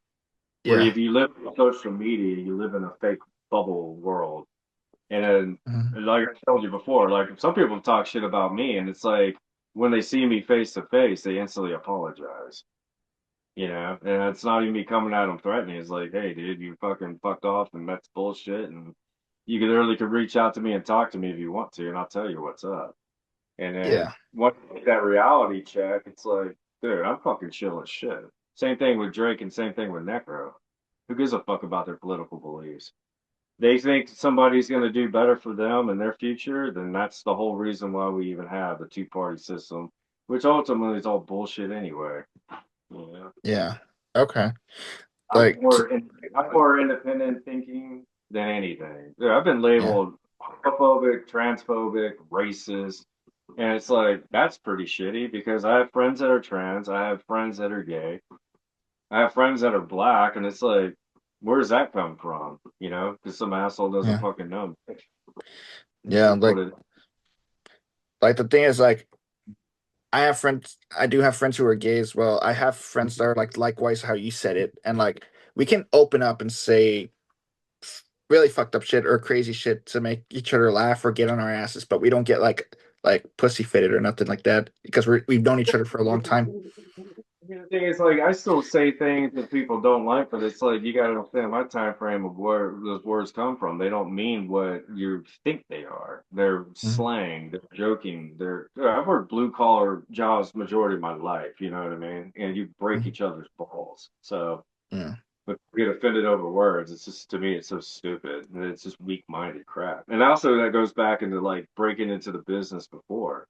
You know, Mhm. guys who try to test you all the time. You know, test if you could Yeah. take a rib or if you could take a joke. Because in the day, if you can't take a joke or a rib, then fucking you don't need to be here. You know what I mean? But I get you. All people right. take things in context too. You know, words have all different meanings. It's all how the context of how you use them. Yeah. And Understood. people are so ignorant and retarded where they don't, like I said, they don't experience life. They don't venture out outside of their little group, so they don't even know how to interact with people or understand like someone's manners of joking. You know what I mean? Yeah. Understood. Okay. And now Like I like Necro gets a lot of crap, like from the LGBTQ plus community. But the thing is, when he starts posting stuff, he's working as an old school heel, and that's what they don't get. Like he's actually doing that to rile y'all up. One of his good friends is Gigi Jacobs, open homosexual wrestler, and Ghazi, yeah. who's an open trans wrestler. You Mhm. know, a lot of people don't even know this. Like one of my favorite wrestlers is Sonny Kiss. You know, Oh wow. yeah, I love Sonny. And he's awesome. So Yeah. that's the thing that's just aggravating with people. Just they don't even know. They don't know our experiences with people just because we're not pandering to a certain demographic of fans, which seems to be the norm now. Which I feel bad because a lot of these promoters I've known for years, and they don't give a fuck about the LGBTQ plus community. They just want to make money off of them.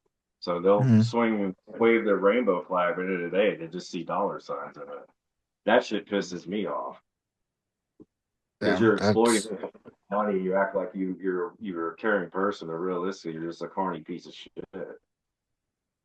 And wow. people That's that like are gay and trans, they ever get to meet me and talk to me, like, oh, Masada Briggs super chill. It's like, yeah, dude, what drink do you like? What do you drink? What do you eat? Like, come hang out with yeah. me.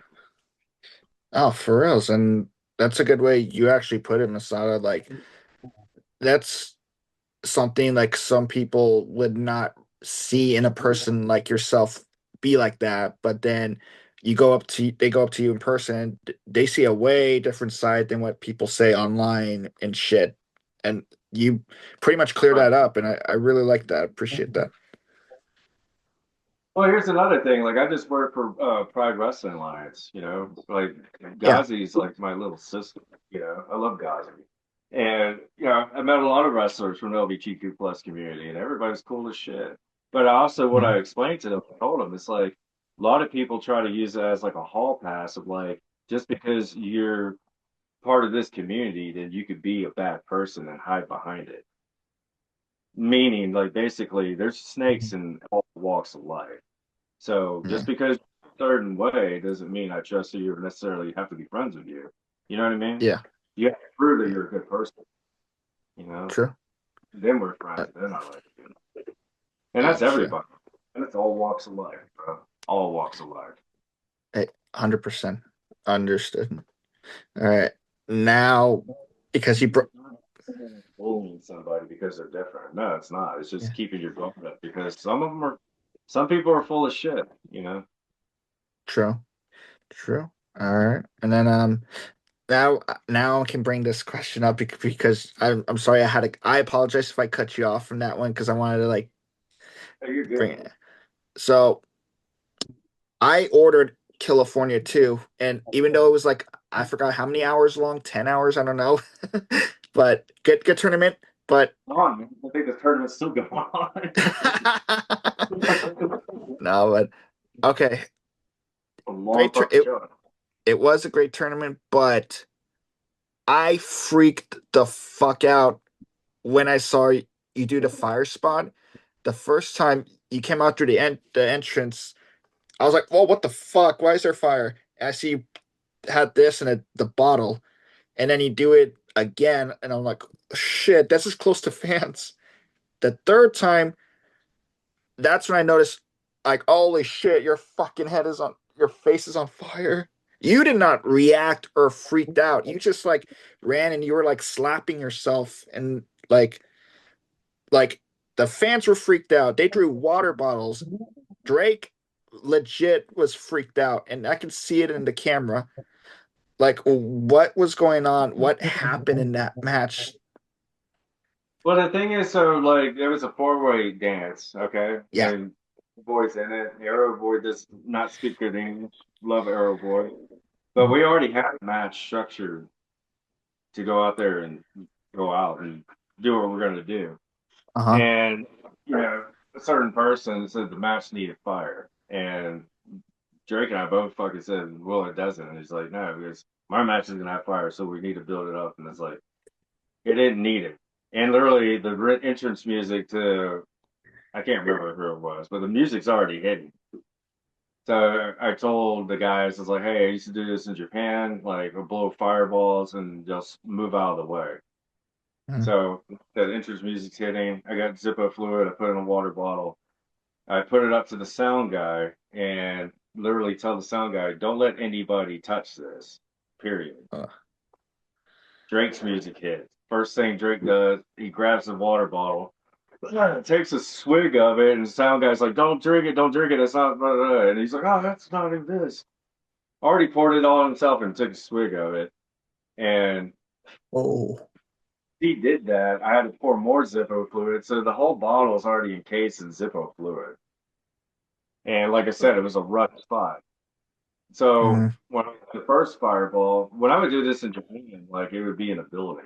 Like I wasn't taking into consideration the wind because honestly, like I said, it was a rush spot, wasn't really thought very well through. Yeah. Um, More of a cheap pop thing. But anyway, what happened is, well, I blew the first fireball easy, no issues. Mm-hmm. When I go towards the middle of the two rings, and I think it was Mercer was there, like I go ahead, like fuck it, I'm just gonna do a big one and then I'm fucking done. Well, the Yeah. wind is like blowing, so once I spit, it's got a shorter distance to travel. And like I Mm-hmm. said, the bottle had already fucking been covered in Zippo fluid. So once I spit it out, it went to my lips. And so when I went like this, the bottle was in my hand and literally just blew up in my face. So it burned Yeah. me here, here, my face, and Ooh. yeah, that was bad. Yeah, it was really fucking bad. But the Yeah. thing Cause is, anytime being on fire, you never drop. Don't do what they teach you in school. Stop, drop, and roll. That's bullshit. Your best thing to do is to run forward. What I did, I jogged away from the Mm, fan to keep the flames away, yeah. get it off my face from just coming up here. So Mm, redirecting the fire so it's off my face and I could slap it out. yeah. Thing is, like that's not even my first time on fire. It's like forging knives and stuff. Like gotten too close to the forge and like shards Yeah. caught them.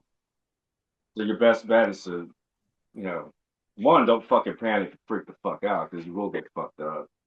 I Yeah. mean, I did get hurt, but you know, that was the best solution in that. And then a lot of people are like, "Oh, that was fucking stupid." Yeah, yeah, it was a fucking stupid spot. But in Japan, like I would do it in buildings, there's no fucking wind blowing.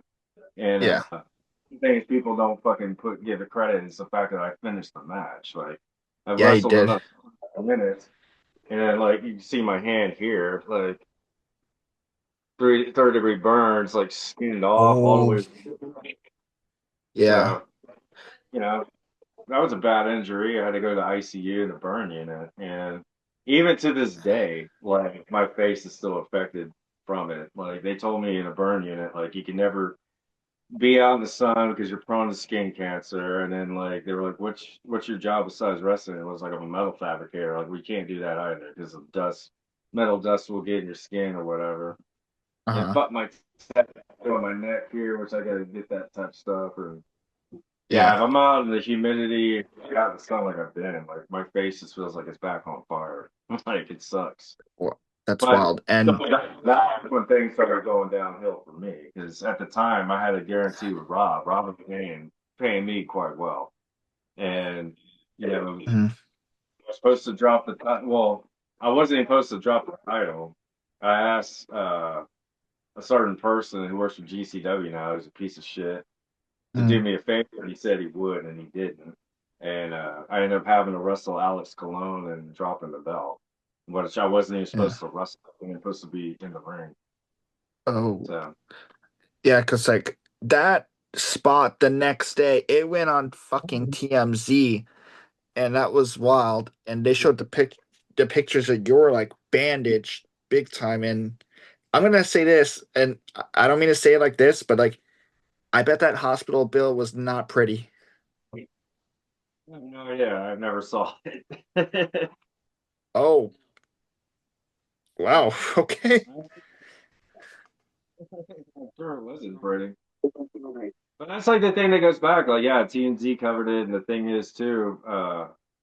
Yeah, I have first degree, well, second degree and third degree burns, and the funny thing is like that went viral and then literally the next taping of AEW like the Young Bucks did a super kick exploding on someone's face. Wow. You know And what I then mean? So, everybody rips everyone. I was a yeah, total fuck up. And like you see it goes viral and then like you have to do that to try to get a viral fucking take. the Whatever. um yeah, but like how was it with taking care of those wounds? Because like I and my aunt's a nurse in a hospital. When it comes, she told me when it comes to burn victims, they usually have to strip butt ass naked into like a tub and it to get the skin shavings off. And she said people like are like ah in pain all the Yeah. time. They literally put you on a tub that has like these two hoses. Uh-huh. Uh like warm and like cold water, and it looks like a fucking stainless steel tub that you would do like an autopsy on. And it's cold as fuck, and yeah, they strip you down naked, and they just start peeling all your fucking burned skin off. Yeah, that didn't feel too good. So literally peel out my shoulder, my face, my neck, my hand, and Uh, the bad thing about that for the period of time, I think it's like almost like 2 or 3 months of like scrubbing all that dead tissue off. That's why, like uh, my neck here, like I still had it yeah, after they skin off, but having to keep constantly scrubbing it, it took the E and the D off. So eventually, I gotta get that touched up. yeah. I think I was just getting a whole side for a tattoo. I just haven't figured out what I want yet.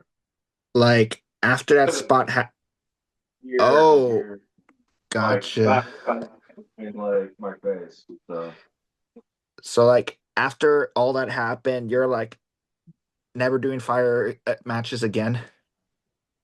I still would do them, but I wouldn't have someone tell me last second to do it like that. You know, that was stupid. That was bad on management's part, not mine. Yeah, But I gotcha. mean, I've messed with fire a lot. You know, Corporal Robinson, I did painted glass on fire. Like, Yeah. uh, I'm not a stranger to working with it or doing things with it. You know, I Hmm. wouldn't. It doesn't make me.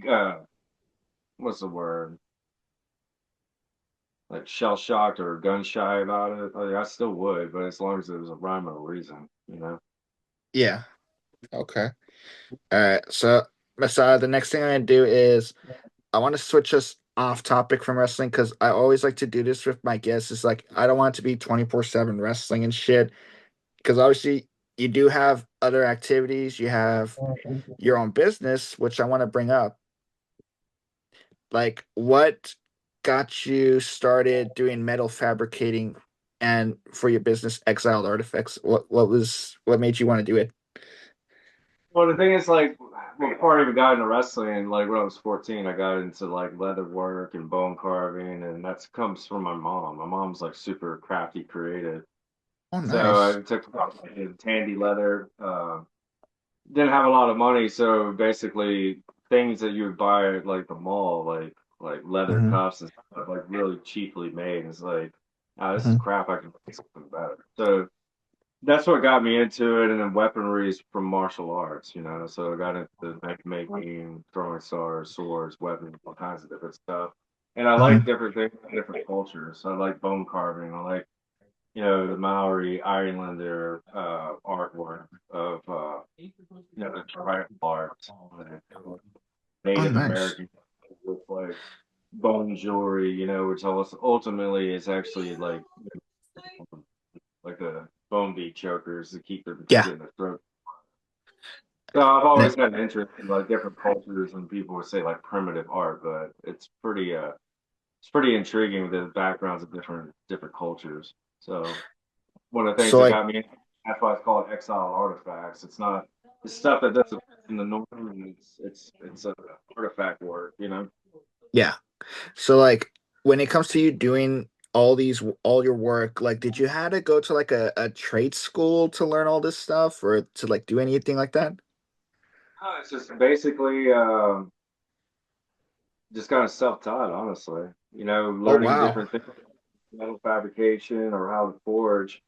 I did go to schools for that. One of the things I do want to learn is Damascus. But I've learned to forge knives. There was a school in Beaumont, Texas. That's Mhm. where I learned how to forge. But I was already making like throwing stars and like sickle blades and stuff, which is more or less like stock removal. That's Oh, where you nice. take a or you cut the parts out and shape them up on a grinder. Mhm. Um, but fabbing, like metal fab or forging, that's a definitely an art form because Oh, basically cool. the on the blade, you have to start with the blade going in the opposite direction, and when you start putting the bevels on it, it curves and up. So Hmm. all different shapes in reverse. But that's one of the Nice. things about it. Like anybody that's interested, like hits me up with their ideas, and then I'll literally start taking pictures and step by step of what I'm Yeah. doing, how I'm doing it. And everything I make, I put a lifetime warranty on it, like Oh, cool. everything. Hey, that's what's So up. I do bone carvings, I do bone necklaces, I do skull statues, and a lot of like Japanese weaponry and you know military grade style weapons. And Wow. I recently just got into gunsmithing, so I built two AR-15s, and that's something I really want to like dive in deeper and get an FFL and Whoa. start doing some firearms. That's sick So because I got this big fucking metal shed yeah. shop. I want to Damn. relocate the shop out into the country and you know, ultimately like not to worry about somebody breaking in and stealing my shit. Nah, I get you. And when you say firearms, shit, I might get in touch with you about that later on because my brother and my dad are like into that shit. Yeah, definitely. Yeah, Like for I'm more sure. into power rifles, like the AK-47 and the AR-15. So Mhm. one of the things like with metal fabrication, like I used to work in sheet metal shop. So basically, AK-47, all it is sheet metal work. So that's Okay, one of the things I do is get the tools for that. The AR-15 I built for basically 80%, so you're milling out the trigger. nice. I'll send you pictures of the ones I built. Cool. I would like that. Thank you.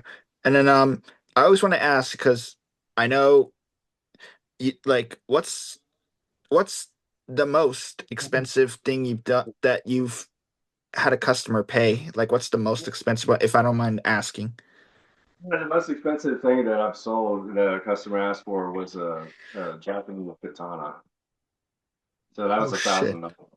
Whereas honestly, talking to other like uh, bladesmiths from San Antonio that compete on Forge and Fire, like, yeah, you undercut yourself on that. You should have sold that for at least 2 to 3 grand. But it kind of goes back into wrestling, like where you got Michael Hayes, like you need to charge like 250. It's like, hey, if I charge anything, people can't afford it.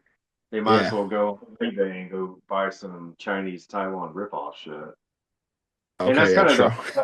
it's kind of the hard thing too with like the demographic of fans. Like when I Mhm. was in San Antonio, it's like there's a lot of hunters there that appreciated custom knives being built for them. But Yeah. out here in the country, a lot of people would rather go to like say like a Walmart or Academy. Um, but Uh, majority can buy stuff from all different states. I always have to check the blade laws or weapon laws there before I agree to anything. okay, because that's what I was gonna ask. Like, you do you ship these like only just US only, or you're not allowed to ship them worldwide because of the laws of the with the knives, the skulls, the firearms? The thing is, like, yeah, I mean, there's restrictions, but like, I've had people from Australia that wanted knives made. Oh The only shit. reason why that didn't happen is like with the knife laws there, I could send them stuff with certain inches and certain blade styles. Like any type of self-defense weapons, like they're not allowed. But any type of cutlery weapon is, or Hmm. bush knives. The only problem is the cost of shipping it over there is so goddamn expensive, you know. Yeah, I And get that's a affected my business. Like you're on my social media where I like fuck politics because we need to get fucking everything down to being Mhm. affordable. But when gas prices go up, everything goes up. Cost of propane goes up. The Mhm. cost of carbon steel goes. Yeah. So then I have to up my prices on it. So I get you. because there's be a period of time where I'm busy with Exile Artifacts and not really wrestling so much, and then there'll be a time where Exile Artifacts kind of dies down, and I just start wrestling like out of the blue more and more and more. Gotcha. It's funny how these two businesses go hand in Yeah. hand. But like with your work, was there ever a time you one time ever refused to do like a certain something or because or unless somebody was being an asshole to you or anything like that that you were like nine doing this shit for you? Yeah, I mean, I've had people reach out to me and like basically tell me some off the wall ideas, and then end of the day, it's like they're not really wanting to order anything; they're just wanting to talk to me. But I've never refused to do anything. I've literally have told people like with certain things like, hey, you'd probably be cheaper going this other route than what I'm going to charge you to do it.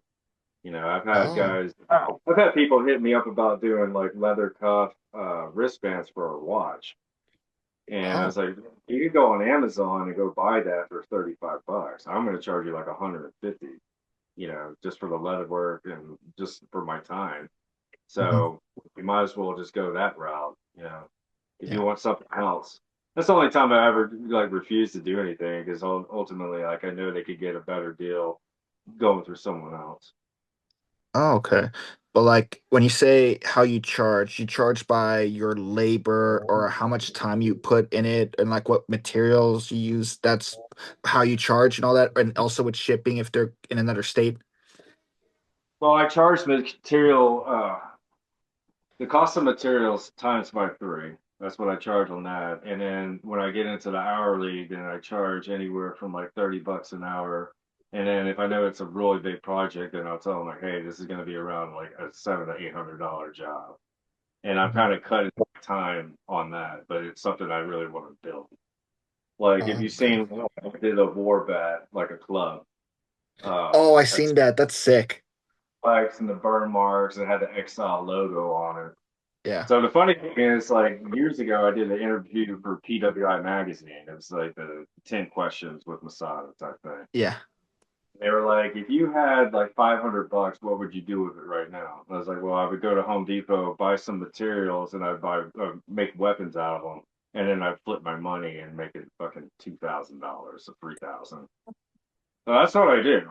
Like, literally, Yeah. like I go to Home Depot or like when I worked at a company, AC Tech, like they would throw metal out all the time. It's like shit, they're scrapping it. Like I had it, and like yeah, I mean, feel free, and like I would take it, you Ooh. know. Wow. But I know the cost of steel, I know the cost of materials, but Mhm. I just find it interesting. Like I literally can go to Home Depot and see things. Like yeah, I can make a weapon out of that. I can make something out of this. Yeah, Yeah. that's what I. That's sick. Like that is really sick. And I've seen some of your work on Instagram and like I like it, honestly. Like I it's just that I do debate, do I want to get something just because I want something from Masada? But like hearing that you're doing firearms, maybe a birthday gift later for my dad would be a good one later. Well, shit. Once I get a FFL, definitely. Yeah. You know, I mean, right now it's like I could build guns. I just can't sell them. You know. Yeah, I understand because of the strict laws about firearms. I get you. So So, yeah, like once I get an FFL, do a background check, then I can actually, you know, I want to get a laser engraver and serial the numbers out, and then deal with the mm, FDA, go that route. But I okay. also want to customize, you know, guns and what any customer wants. You know. Yeah.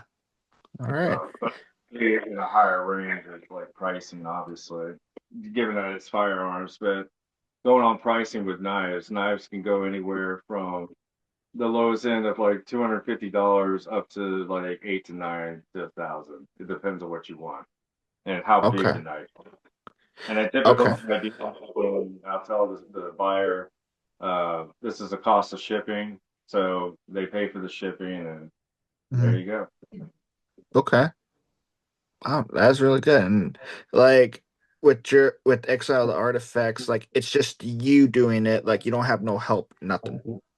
Yeah, nothing. Yeah, nothing. Like even like the shed, bro. It's like literally it was just me building this. So I built the floor, did the framing on it, and I built the shed. It's supposed to be a 3 to 5 person job to put this together, but I did it by myself in 3 days. Dude, fucking hell, man. Construction fucking suck. It's like they're actually over there. I should take a picture and show you what I was working with. Yeah, But because it like kind of playing with Japanese, like, hey, I can go out there and have a good match because you kind of figure out where the metal's supposed to flow with each other, where it's supposed to bolt. Same thing with wrestling. Like, this guy's yeah. coming this way, this and this. So there's only so many options you got, you know. But the instructions were total ass for this. Now I get you because he showed me some photos. I'm like, holy shit, this thing is huge. This looks like it could be a studio apartment for rent or something. Yeah, it's basically it's 13 by 20, and the tallest point of it is 8 by 8, and the shortest point is 6 by 6. Oh wow. Or six Okay. inches and 8 feet 8 inches. So Okay. basically, I'm gonna get my equipment like moved into here. One of the things I need to do is I need to insulate everything. It's humid as fuck over here, and then run electrical outlets into it. And I All think right. ultimately I put a ramp on it, so a lot of like my equipment, like my ankles and stuff, like I'll wheel it out and start forging on the outside of it. Mhm. It's what I do now. We're actually just have it in shop and I build it there, but it'd be good to get it out. All right. That's awesome. And then Fred, that's I am definitely gonna keep in touch with you later about the firearm thing if that's ever the case. Yeah, definitely. Yeah. I appreciate it. Thank you. Oh. All right. right. So I do want to ask because I know you got your business, you have wrestling. I want to ask this. I always like asking this. What do you do when you don't ever have to do any of that? What you mustn't be enjoying your life a little bit. Like, do you at least have any free time to like, I don't know, hang out, spend time with family, or do shit, anything like that? Oh, I mean, the thing is, like, so majority of people I grew up around, like in this area, like they don't live here any longer, or they're just not on the planet any longer. So I don't really have too many friends in this area. But I mean, for the most part, like I just keep myself busy. That is like Hmm. fun for me. You know what I mean? Yeah. Okay. Uh, I'm busy and distracted, and yeah, if I sit down and I'm not doing anything, I start getting depressed. Like, "Crap, this fucking sucks." So I have to keep myself doing something. Okay, that's totally me. Ever since I started working in the schools, like I get so bored. And I used to work, I started off as a part-timer. I got so fucking bored not working for 3 months. And then as soon as I got moved up to full-time as a janitor, I finally felt like finally I feel busy and shit like that. It's one of the things I hate. Like, I mean, even when I was younger, I used to have TV shows I like watching, but now, like, everything is like on the app. So if you want to watch something, you can look it up. You can watch it any time of the day. But I always like kind of having like a TV schedule of things I like to watch. Like, it's Wednesday, 4 o'clock. Hey, UFC is Saturday night, fight night. You know, Yeah.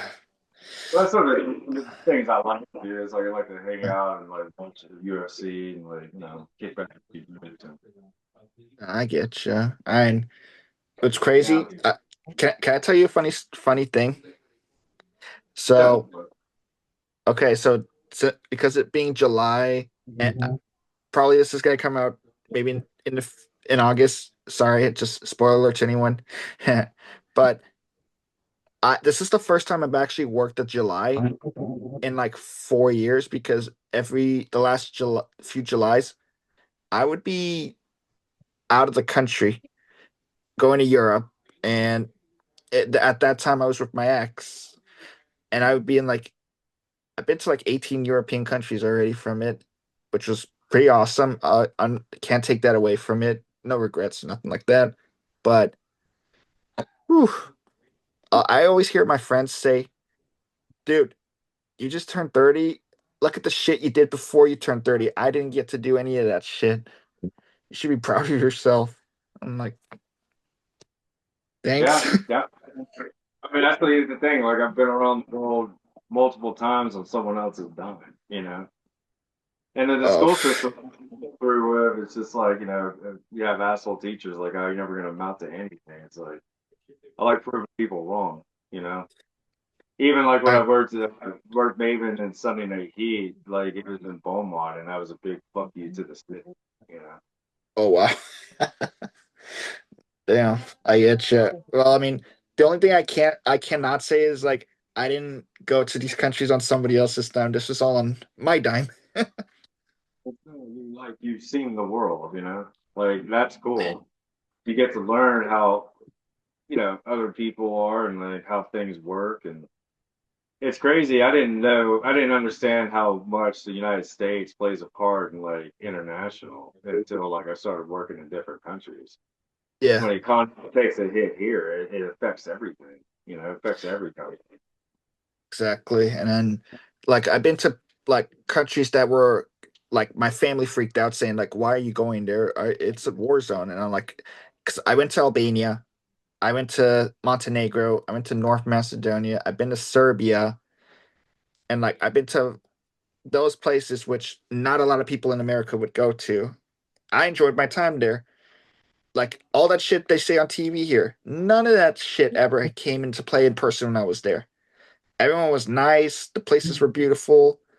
I mean, food, and Montenegro, but everything else, fantastic. I loved it, and I would go again.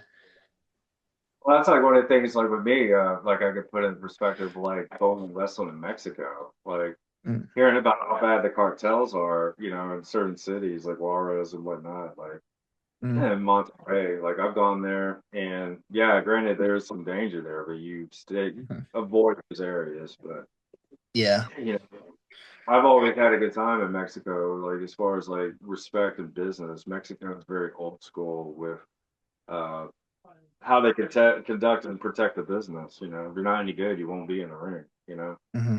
and yeah, majority of the guys when I go down and work, I'm working with name guys from Yeah. like LA, the original La Parca to teaming with Rey Mysterio Jr. to working with Psychosis and Damien 666 and Bestia and Garza Jr.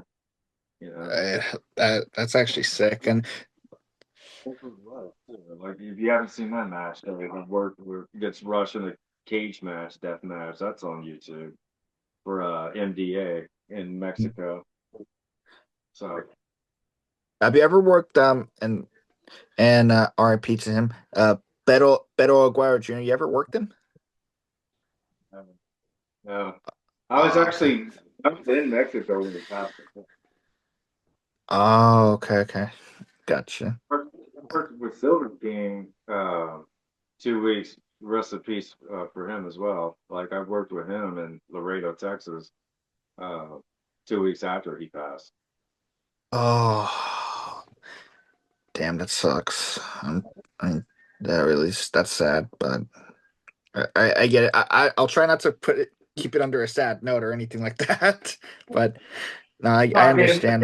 because people I used to team with passed away, like J.C. Bailey or guys I've worked with, like J.C. Bailey, Brain Damage, Danny Havoc, Nate Hatred, Clean Acid, Jimmy Yeah, Ray, Balls Mahoney, Axel Rotten.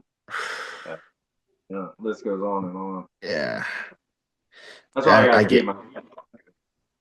I get you, and like, apologize if I say God rest your soul, because I don't know if you believe in or anything like that. Dude, I don't. It doesn't bother me, but Okay, sorry. It's just I'm Catholic. That I always say God rest their souls when I bring up somebody dead or anything. there's nothing wrong with that. You know. Uh, okay, appreciate it because I can't even bring that shit up if I'm in San Francisco.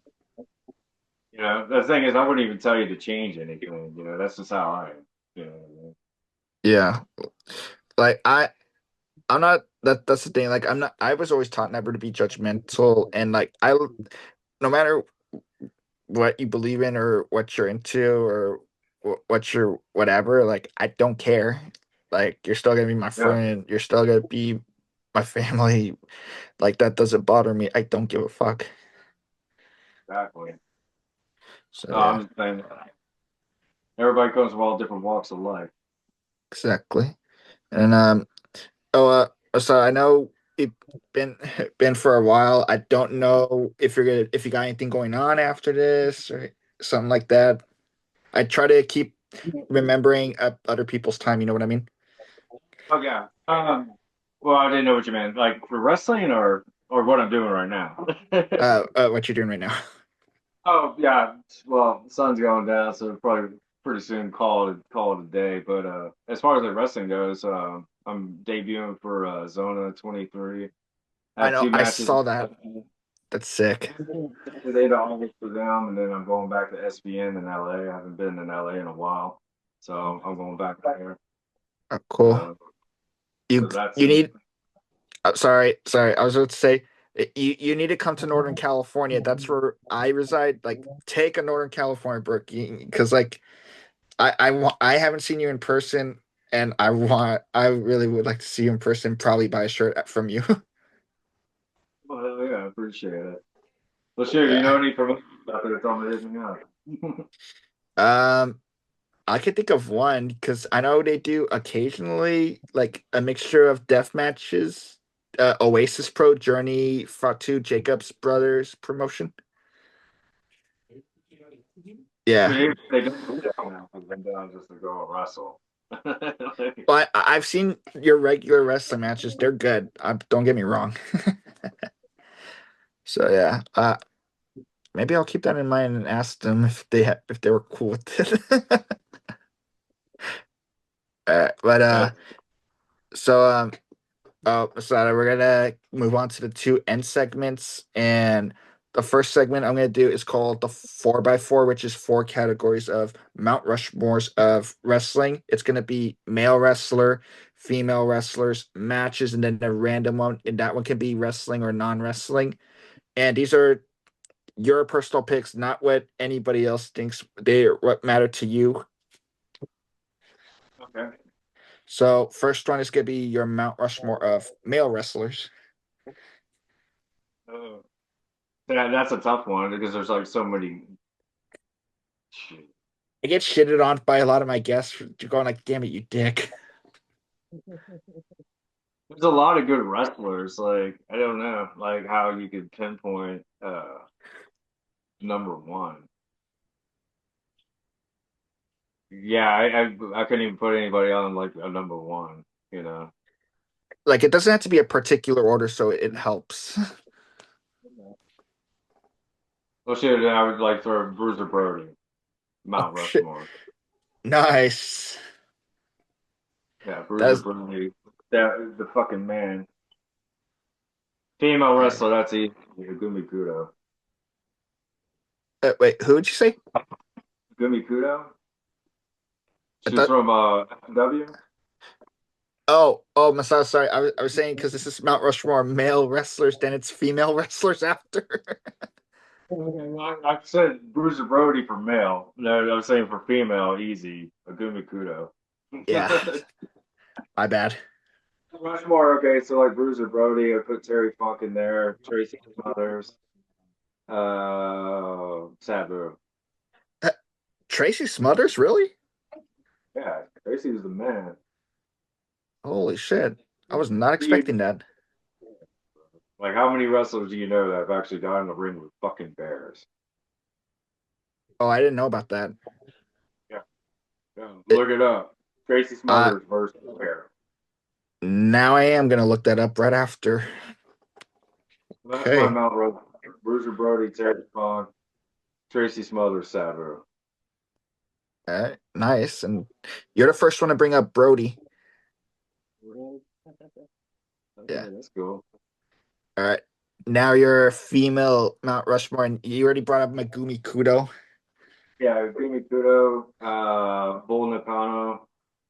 Um, damn,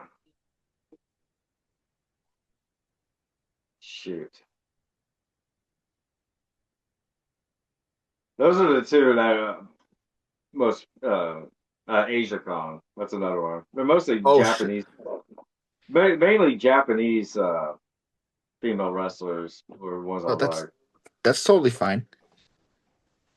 Yeah, so those three, and then shit. Yeah, I guess I would go with those three. Or I would throw also like Saraya Knight in there, like from UK.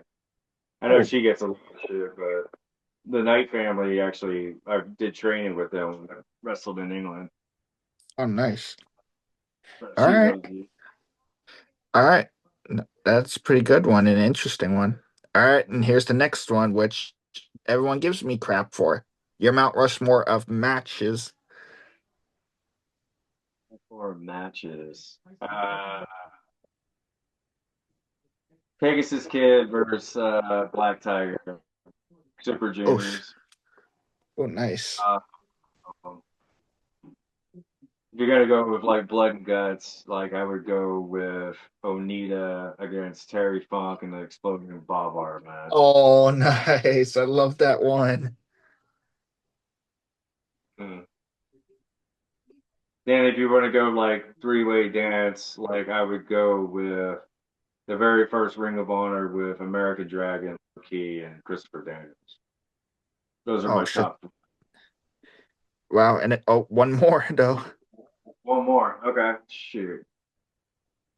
Well, I said earlier, Necro versus BJ Whitmer in a no rope barbed wire match in Ring of Honor.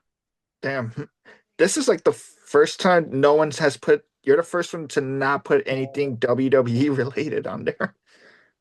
Really watch WWE. Well, I mean, I used to, but those are the matches that stick out and stand out in my mind. You know, Okay. being There. All right. All right, here's the random one, and this one I said it could be wrestling related or non-wrestling related. So, uh, sorry for this one. You're since you brought up you're a metal fabricator, it's yours is gonna be the Mount Rushmore of swords. Mount Rushmore's of swords. Oh, no. The katana obviously is number one. Um, then I would go with the medieval broadsword. Well, mostly Asian weapons, honestly. As far as like how intricate and how they're put together, like they're like Yeah. works of art. I like them better than the medieval stuff. But I would put in the katana, the wakizashi, and the tanto, like everything that's samurai related. Oh shit. Okay, nice. You're right. Were you thinking like, oh crap? Yeah, no, those are the main ones. Like those are the best Uh, swords. all right. All right. Now here's the last segment because I see it's already getting like dark already.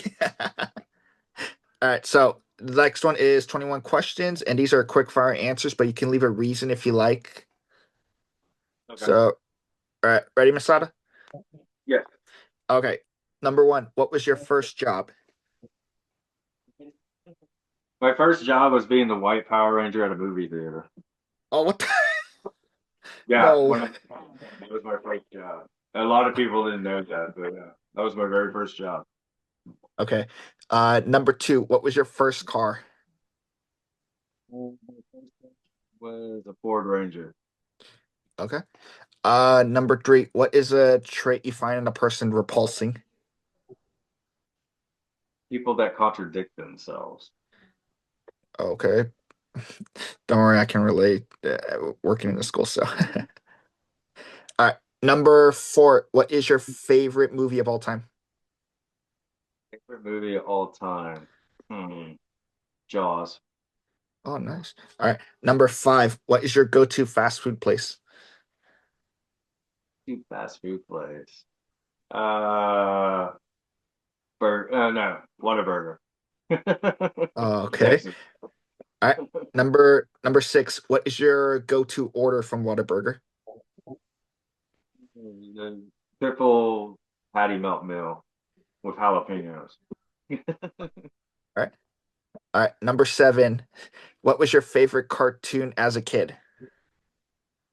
Cartoon as a kid. Oh man, damn, that's a good one.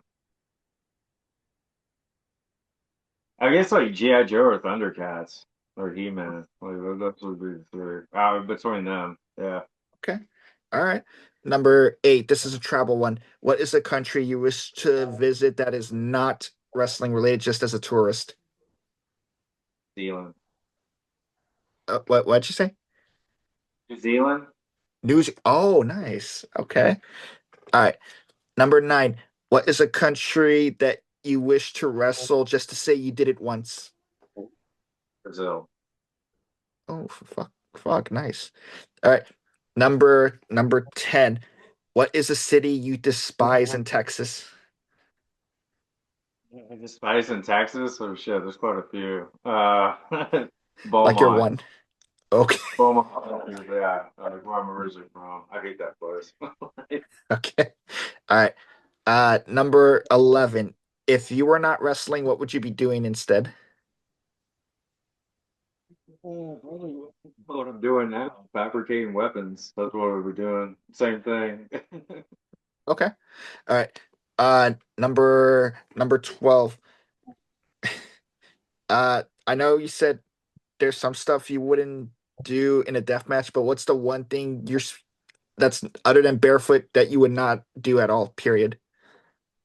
Um, Taking bumps on syringes. Ugh. Yeah, Okay. Kasai exactly for that. That's something I wouldn't do. Yeah, fair. Fair enough. Okay. Number all right, number 13. What is this TV show you're currently binge watching?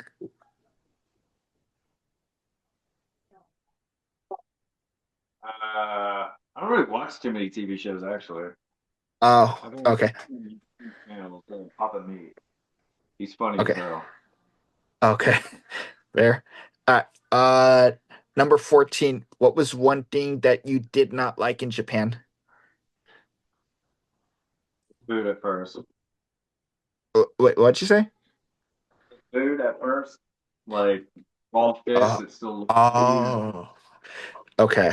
Fair. Gotcha.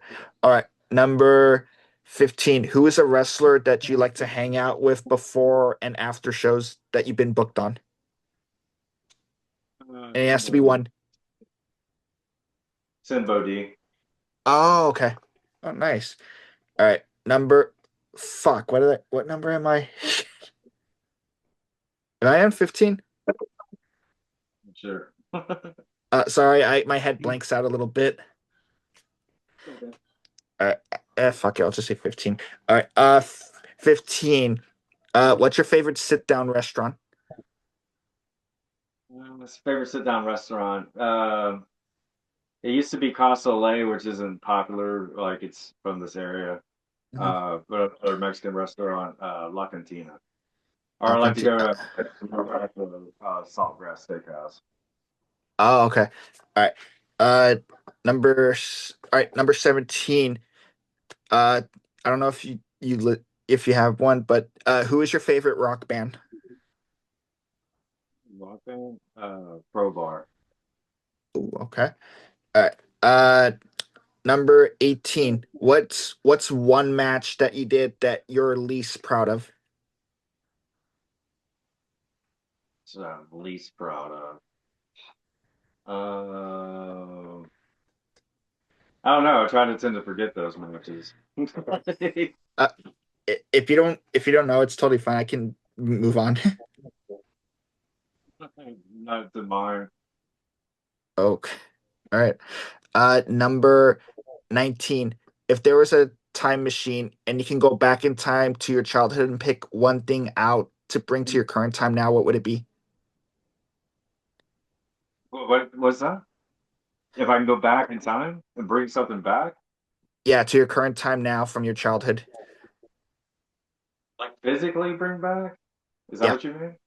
Yeah. Uh, my collection of Ninja Turtle toys. Oh, wow. Nice. Okay. All right. Two more. Oh, wow. Okay, two more. Number 20. Uh, what what was what was your favorite subject in high school? My favorite subject in high school. I like shop class. Oh, what the hell? You guys had that? Yeah, we had a shop. Yeah, work with tools, all kinds of stuff. What the hell? They wouldn't even give that to my high school here because everyone's scared to get a lawsuit or their hand cut off. Well, that's because it's California, bro. Okay, you're It's not wrong. tech. True. All right. All right, last one. Uh, if you can go back to the day of your very first match, knowing everything you know now, and give yourself one piece of advice, what would it be? Probably sticking to training in martial arts and then go for MMA as well. Oh, okay, fair. Damn, Sada. Dang, these are some good ones and funny. Uh, Hey, can you hear me? Yeah, yeah, yeah. Oh, okay. All right, I was making sure. All right. Well, Sada, thank you for doing the questions, and I really did hope you had at least a good time with this. I had fun. It was cool. Thank Yeah, you. good. Yeah. I appreciate it. Before I let you go, you want to hit up your socials, how people can get in touch with you to book you or get in touch with you, get some weapons out of you from your business? Yeah. You go to Bergen Paul Doan on Masada on Facebook, and you can go on official Masada on Instagram and Exiled Artifacts on Instagram to get a All hold right. of me. All right. Nice. And there you have it, folks. If you guys want any cool weapons from Masada, you know where to find them. I literally just faded to black. Oh shit, it feels like a horror movie I'm looking at. All right. All right. Yeah, Yeah, but Masai, before I let you go, can you just hang tight after recording real fast? yeah, All definitely. right. All right, so to everyone watching, this is Franco Maldonado of Wrestle Craze United Podcast. I'd like to say thank you to everyone listening and watching, and also a big thanks to Masada as well. And if you want updates on what guest I'm going to have on the show, it's my Instagram's the only social media platform. It's Wrestle Craze United _podcast. And if you want to watch all my interview, what the hell? You got lights. Oh my God, I was like, what the fuck? Technology. Uh, uh, all right, my bad. All right, uh, and if you want to watch all my interviews, they're going to be on my YouTube channel, Wrestle Craze United Podcast, and make sure you give all my interviews a like, and also my channel subscribe. I am very new to this, so everyone, if you see something wrong with it, I apologize. I'm still learning. Okay. So to everyone listening and watching, thank you, everyone. And a big, again, thank you, Masada, again. All right, appreciate it. All right. So, to everyone watching later, and peace out.